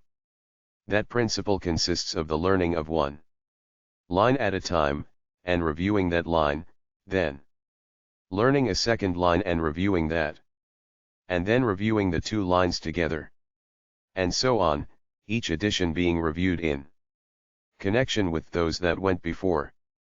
The child learns the sound of A, then it learns B, then it associates the sounds of A, B in its first review, the C is added and the review runs, A, B, C, and so on, until Z is reached and the child is able to review the entire list from A to Z, inclusive. The multiplication table begins with its twice 1 is 2, then twice 2 is 4, and so on, a little at a time until the 2's are finished and the 3's begun. This process is kept up by constant addition and constant review, until 12/12 finishes up the list, and the child is able to repeat the tables from first to last from memory, to remember words, etc. 181. But there is more to it, in the case of the child, than merely learning to repeat the alphabet or the multiplication table. There is also the strengthening of the memory as a result of its exercise and use. Memory, like every faculty of the mind, or every muscle of the body, improves and develops by intelligent and reasonable use and exercise.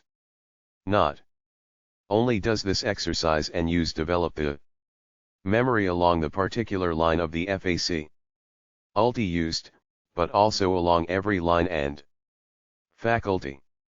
This is so because the exercise develops the power of concentration, and the use of the voluntary attention. We suggest that the student who wishes to acquire a good memory for words, sentences, etc., begin at once, selecting some favorite poem for the purpose of the demonstration. Then let him memorize one verse of not over 4 to 6 lines to begin with. Let him learn this verse perfectly, line by line, until he is able to repeat it without a mistake. Let him be sure to be letter perfect in that verse, so perfect that he will see even the capital letters and the punctuation marks when he recites it. Then let him stop. 182 Memory for the day. The next day let him repeat the verse learned the day before, and then let him memorize a second verse in the same way, and just as perfectly. Then let him review the first and second verses together. This addition of the second verse to the first serves to weld the two together by association, and each review of them together serves to add a little bit to the weld, until they become joined in the mind as are A, B, C. The third day let him learn a third verse, in the same way and then review the three. Continue this for say a month, adding a new verse each day and adding it to the verses preceding it. But constantly review them from beginning to end. He cannot review them too often. He will be able to have them flow along like the letters of the alphabet, from A to Z if he reviews properly and often enough. Then, if he can spare the time, let him begin the second month by learning 2 verses each day, and adding to those that precede them, with constant and faithful reviews. He will find that he can memorize 2 verses, in the second month, as easily as he did the one. To remember words, etc. 183. Verse in the first month. His memory has been trained to this extent. And so, he may proceed from month to month, adding an extra verse to his daily task, until he is unable to spare the time for all the work, or until he feels satisfied with what he has accomplished. Let him use moderation and not try to become a phenomenon. Let him avoid overstraining.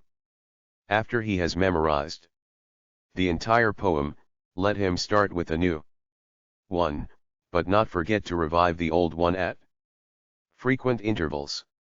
If he finds it impossible to add the necessary number of new verses by reason of other occupation, etc., let him not fail to keep up his review work. The exercise and review is more important than the mere addition of so many new verses. Let him vary the verses, or poems with prose selections. He will find the verses of the Bible very well adapted for such exercises, as they lend themselves easily to registration in the memory. Shakespeare may be used to advantage in this work. The Yat of Omar Khayyam, or The Lady of the Lake by Scott, or the song Celestial or Light of Asia both by Edwin Arnold, will 184 Memobi be found to be well adapted to the system of memorizing, the verses of each being apt to stick in the memory, and each poem being sufficiently long to satisfy the requirements of even the most ambitious student. To look at the complete poem, any of those mentioned, it would seem almost impossible that one would ever be able to memorize and recite it from beginning to end, letter perfect. But on the principle of the continual dripping of water wearing away the stone, or the snowball increasing at each roll, this practice of a little being associated to what he already has will soon allow him to accumulate a wonderfully large store of memorized verses, poems, recitations, etc. It is an actual demonstration of the catchy words of the popular song which informs one that every little bit, added to what you've got, makes just a little bit more. After he has acquired quite a large assortment of memorized selections, he will find it impossible to review them all at one time. But he should be sure to review them all at intervals, no matter how many days may elapse between each review. To remember words, etc. 185. The student who has familiarized himself with the principles upon which memory depends, as given in the preceding chapters, will at once see that the 3 principles of attention, association, and repetition are employed in the natural method herein recommended. Attention must be given in order to memorize each verse in the first place, as association is employed in the relationship created between the old verses and the new ones, and repetition is employed by the frequent reviewing, which serves to deepen the memory impression each time the poem is repeated. Moreover, the principle of interest is invoked, in the gradual progress made, and the accomplishment of what at first seemed to be an impossible task. The game element is thus supplied, which serves as an incentive. These combined principles render this method an ideal one, and it is not to be wondered that the race has so recognized it from the earliest times. Chapter 19. How to remember books, plays, tales, etc. In the preceding chapters we have given you suggestions for the development of the principal forms of memory. But there are still other phases or forms of memory, which, while coming under the general classification, may be still considered as worthy of special consideration. For instance, there may be suggestions given regarding the memorization of the contents of the books you read, the stories you hear, etc. And so we have thought it advisable to devote one chapter to a consideration of these various phases of memory that have been left out of the other chapters.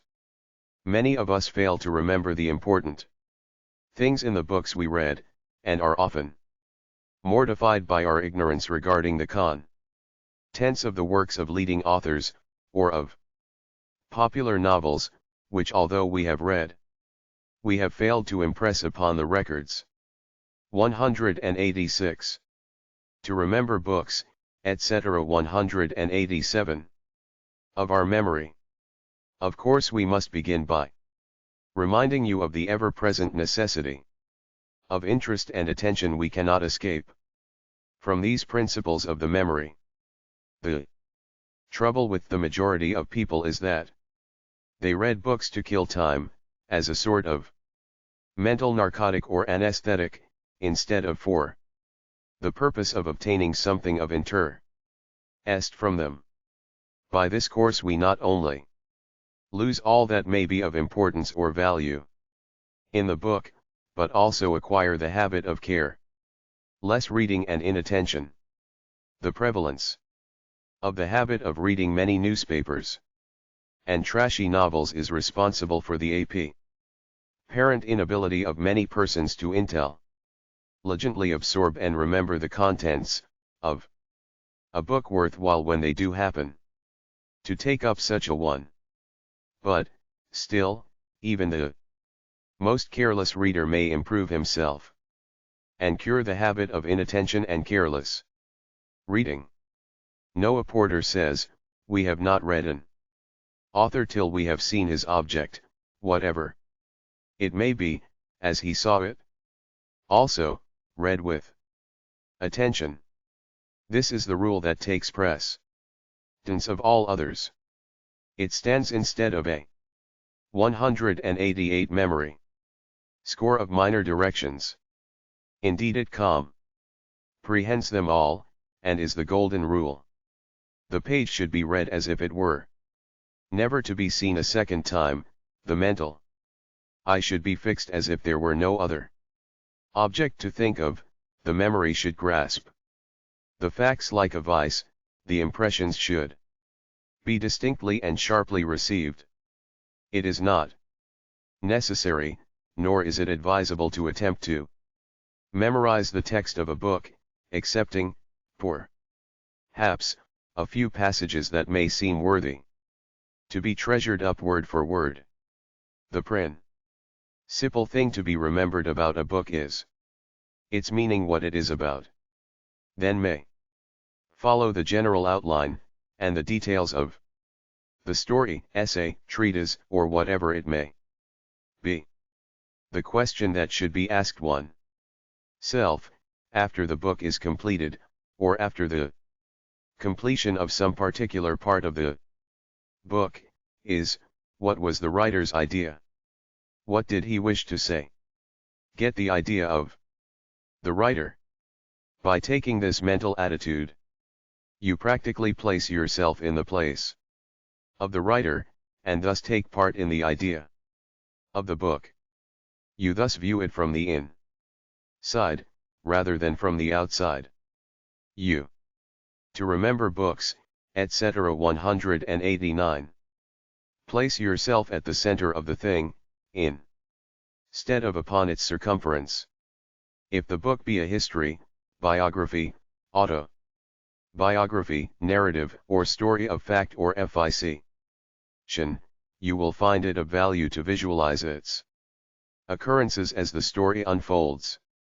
That is, endeavor to form at least a faint mental picture of the events related, so that you see them in your mind's eye, or imagination. Use your imagination in connection with the mechanical reading.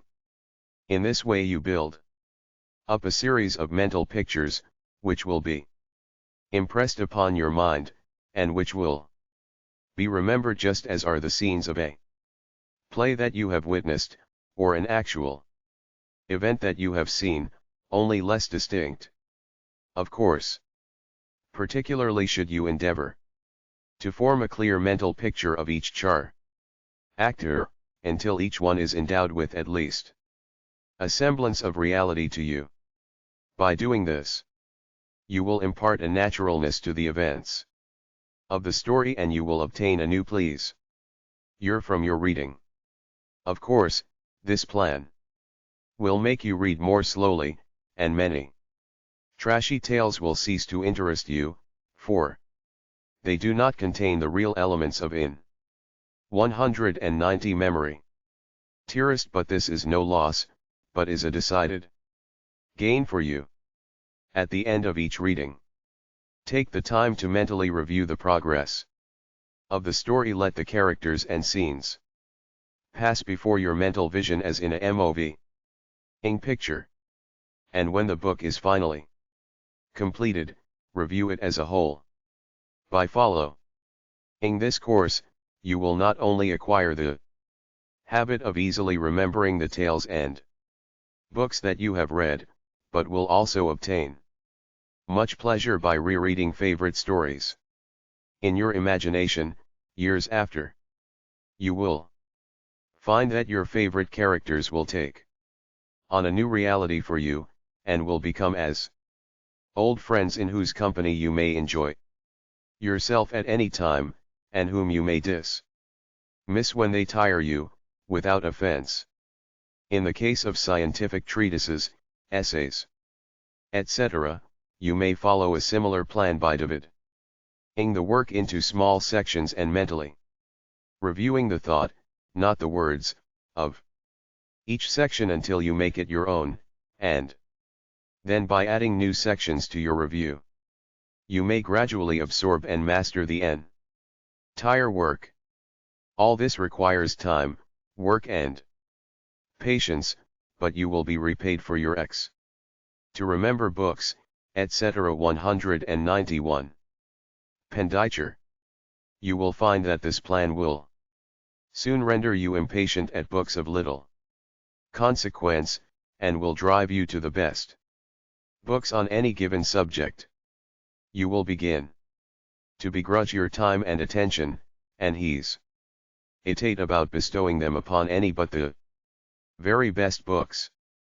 But in this you gain. In order to fully acquaint yourself with a book, before reading it you should familiarize yourself with its general character.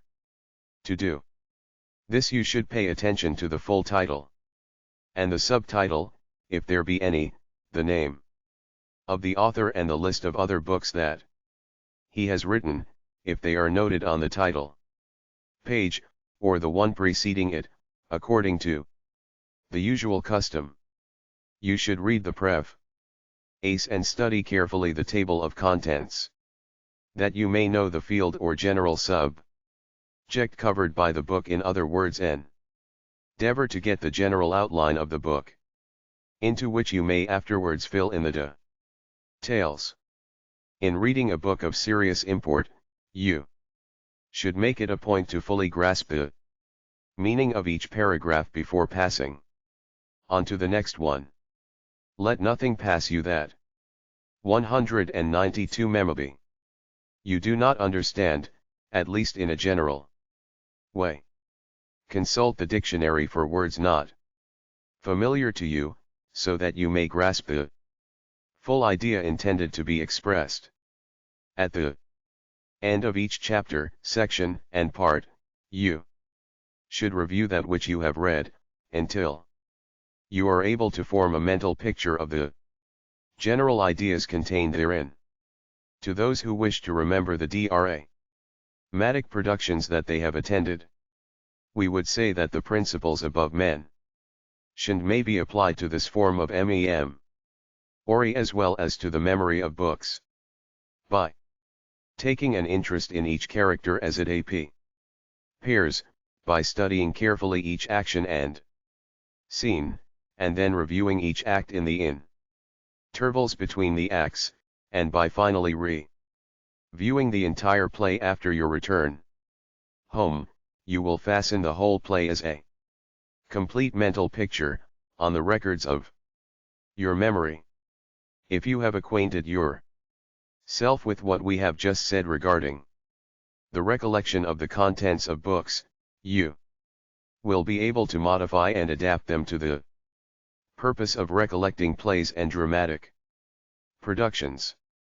You will find that the oftener to remember hooks, KJ Leo, you review a play, the more dearly will you remember it. Many little details overlooked at first will come into the field of cognition and fit into their proper places. Sermons, lectures, and other be remembered by bestowing interest and attention upon them, arid by attempting to grasp each general idea MRJ, and by noting the passage from one general idea to another. If you will practice this a few times, you will find that when you come to review the discourse, and this you should always do, it is the natural way of doing memory, the little details will come up and fit into their proper places. In this form of memory, the important thing is to train the memory by exercise and review. You will find that at each review of a discourse you will have made progress. By practice and exercise, the subconscious mentality will do better work, and will show that it is RI to its new responsibilities. You have allowed it to sleep during the many discourses to which you have listened, and it must be taught new habits. Let it know that it is expected to retain that which it hears, and then 194 Memory. Exercise it frequently by reviews of discourses, and you will be surprised at the degree of the work it will perform for you. Not only will you remember better, but you will hear better and more intelligently. The subconsciousness, knowing that it will be called upon later on to recollect what is being said, will urge you to bestow the attention necessary to supply it with the proper material. To those who have had trouble in remembering discourses, we urge that they should begin to attend lectures and other forms of discourse, with the distinct purpose of developing that form of memory. Give to the subconscious mentality the positive command that it shall attend to what is being said, and shall record the same in such a way that when you review the discourse afterward you will be presented with a good synopsis or syllabus of it. You should avoid any attempt to memorize the words of the discourse, your purpose being to absorb and record the ideas and general thought expressed. Interested in practice review. These are the important points in memory. To remember books, etc. 195. To remember stories, anecdotes, fables, etc., the principles given above are to be employed. The main thing in memorizing an Anecdote is to be able to catch the mental idea underlying it, and the epigram, matic sentence, or central phrase which forms the point of the story. Be sure that you catch these perfectly, and then commit the point to memory. If necessary, make a memorandum of the point, until you have opportunity to review the story in your mind. Then carefully review it mentally, letting the mental image of the idea pass before you in review, and then repeating it to yourself in your own words. By rehearsing and reviewing the story, you make it your own and will be able to relate it afterward just as you would something that you had actually experienced. So true is this principle, that when carried too far it endows the story with a false sense of actuality. Who has not known men who told a story so often that they came actually to believe it themselves? Do not carry the principle to this extreme, but use it in moderation. The trouble with many men is that they attempt to repeat a tale, long 196 memory, after they have heard it, without reviewing or rehearsing in the meantime. Consequently, they omit many important points, because they have failed to impress the story as a whole upon the memory. In order to know an anecdote properly, one should be able to see its characters and incidents, just as he does when he sees an illustrated joke in a comic paper. If you can make a mental picture of an anecdote, you will be apt to remember it with ease. The noted storytellers review and rehearse their jokes, and have been known to try them on their unsuspecting friends in order to get the benefit of practice before relating them in public. This practice has been called by flippant people, trying it on the dog. But it has its good points, and advantages.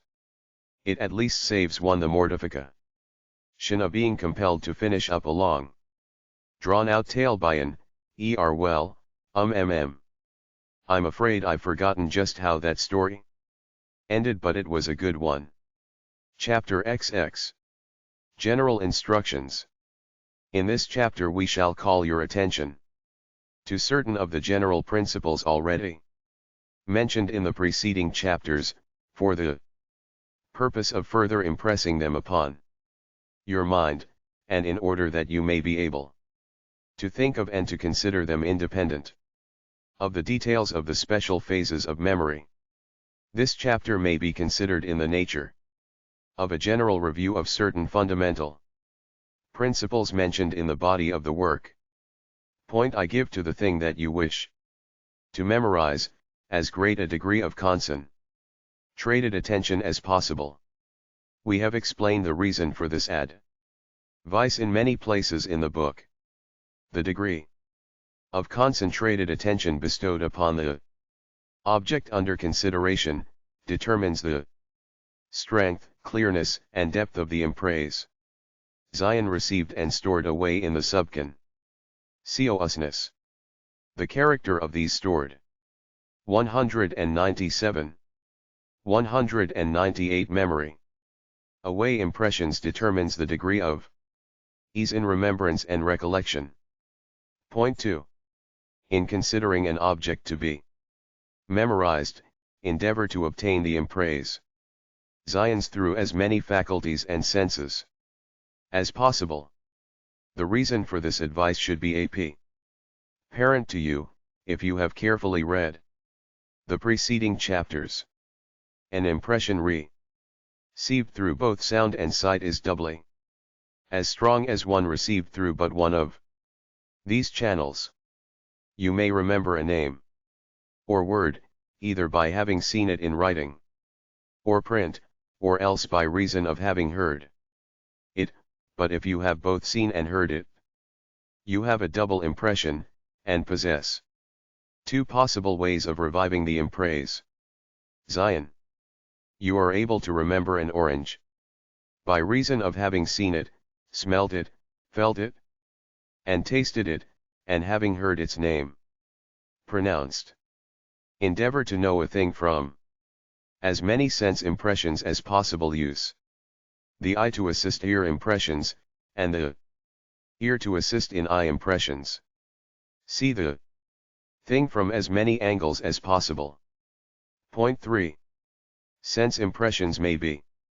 General Instructions 199. Strengthened by exercising the particular faculty through which the weak impressions are received. You will find that either your eye memory is better than your ear memory, or vice versa. The remedy lies in exercising the weaker faculty, so as to bring it up to the standard of the stronger. The chapters of eye and ear training will help you along these lines. The same rule applies to the several phases of memory. Develop the weak ones, and the strong ones will take care of themselves. The only way to develop a sense or faculty is to intelligently train, exercise, and use it. Use, exercise, and practice will work miracles in this direction. Point 4. Make your first impression strong and firm enough to serve as a basis for subsequent ones. Get into the habit of fixing a clear, strong impression of a thing to be considered from the first. Otherwise you are trying to build up a large structure upon a poor foundation. Each time you revive an impression you deepen it, but if you have only a dim impress Zion to begin with, the deepened impressions 200 memory will not include details omitted in the first one. It is like taking a good sharp negative of a picture that you intend to enlarge afterward. The details lacking in the small picture will not appear in the enlargement, but those that do appear in the small one will be enlarged with the picture. Point V. Revive your impressions frequently and thus deepen them. You will know more of a picture by seeing it a few minutes every day for a week, than you would by spending several hours before it at one time. So it is with the memory. By recalling an impression a number of times, you fix it indelibly in your mind in such a way that it may be readily found when needed. Such impressions are like favorite tools which you need every little while. They are not apt to be mislaid as are those which are but seldom used. Use your imagination in going over a thing that you wish to remember. If you are studying a thing, you will find that this going over in your imagination will help you materially in disclosing the things that you have not remembered about it. By thus recognizing your General Instructions 201 weak points of memory, you may be able to pick up the missing details when you study the object itself the next time. Point 6. Use your memory and place confidence in it. One of the important things in the cultivation of the memory is the actual use of it. Begin to trust it a little, and then more, and then still more, and it will rise to the Zion. The man who has to tie a string around his finger in order to remember certain things, soon begins to cease to use his memory, and in the end forgets to remember the string, or what it is for. There are many details, of course, with which it is folly to charge the memory, but one should never allow his memory to fall into disuse. If you are in an occupation in which the work is done by mechanical helps, then you should exercise the memory by learning verses, or other things, in order to keep it in active practice. Do not allow your memory to atrophy. Point 7. Establish as many associations for an impression as possible. If you have studied the preceding chapters, 202 Memo E, you will recognize the value of this point. Association is memory's method of indexing and cross-indexing. Each association renders it easier to remember or recollect the thing. Each association gives you another string to your mental bow. Endeavor to associate a new bit of knowledge with something already known by, and familiar to you. In this way, to avoid the danger of having the thing isolated and alone in your mind without a label, or index number and name, connect your object or thought to be remembered with other objects or thoughts, by the association of contiguity in space and time, and by relationship of kind, resemblance, or oppositeness. Sometimes the latter is very useful, as in the case of the man who said that Smith reminds me so much of Brown, he's so different. 99. You will often be able to remember a thing by remembering something else that happened at the same place, or about the same time. These things give you the loose ends 9 of recollection, whereby you may unwind the ball of memory. In the same way, one is often able to recollect names by slowly running over the alphabet with a pencil. General Instructions 203. Until the sight of the capital first letter of the name brings the memory of those following it. This, however, only when the name has previously been memorized by sight. In the same way, the first few notes of a musical selection will enable you to remember the whole air, or the first words of a sentence, the entire speech or selection following it. In trying to remember a thing which has escaped you, you will find it helpful to think of something associated with that thing, even remotely. A little practice will enable you to recollect the thing along the lines of the faintest association or clue. Some men are adept memory detectives, following this plan. The loose end in memory is all the expert requires. Any associations furnish these loose ends. An interesting and important fact to remember in this connection is that if you have some one thing that tends to escape your memory, you may counteract the trouble by noting the associated things that have previously served to bring it into mind with you. The associated thing once noted may thereafter be used as a loose end with which to unwind the elusive fact or impress. 204 Memory. Zion. This idea of association is quite fascinating when you begin to employ it in your memory exercises and work. And you will find many little methods of using it. But always use natural association, and avoid the temptation of endeavoring to tie your memory up with the red tape of the artificial systems. Point 8. Group your impressions.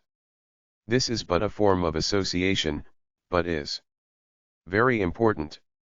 If you can arrange your bits of knowledge and fact into logical groups, you will always be master of your subject. By associating your knowledge with other knowledge along the same general lines, both by resemblances and by opposites, you will be able to find what you need just when you need it. Napoleon Bonaparte had a mind trained along these lines. He said that his memory was like a large case of small drawers and pigeonholes, in which he filed his information according to its kind. In order to do this, he used the methods mentioned in this book of comparing the new thing with the old ones, and then deciding into which group it naturally fitted. This is largely a matter of General Instructions 205. Practice and knack, but it may be acquired by a little thought and care, aided by practice. and it will repay one well for the trouble in acquiring it. The following table will be found useful in classifying objects, ideas, facts, etc., so as to correlate and associate them with other facts of a like kind. The table is to be used in the line of questions addressed to oneself regarding the thing under consideration. It somewhat resembles the table of questions given in chapter 17 of this book, but has the advantage of brevity. Memorize this table and use it. You will be delighted at the results, after you have caught the knack of applying it. Query table. Ask yourself the following questions regarding the thing under consideration. It will draw out many bits of information and associated knowledge in your mind. 1. What? 5. How? 2. Whence? 6. Why? 3. Where? 7. Whither? 4. When?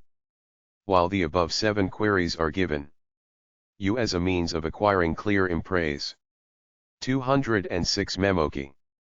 Zions and associations, they will also serve as a magic key to knowledge, if you use them intelligently.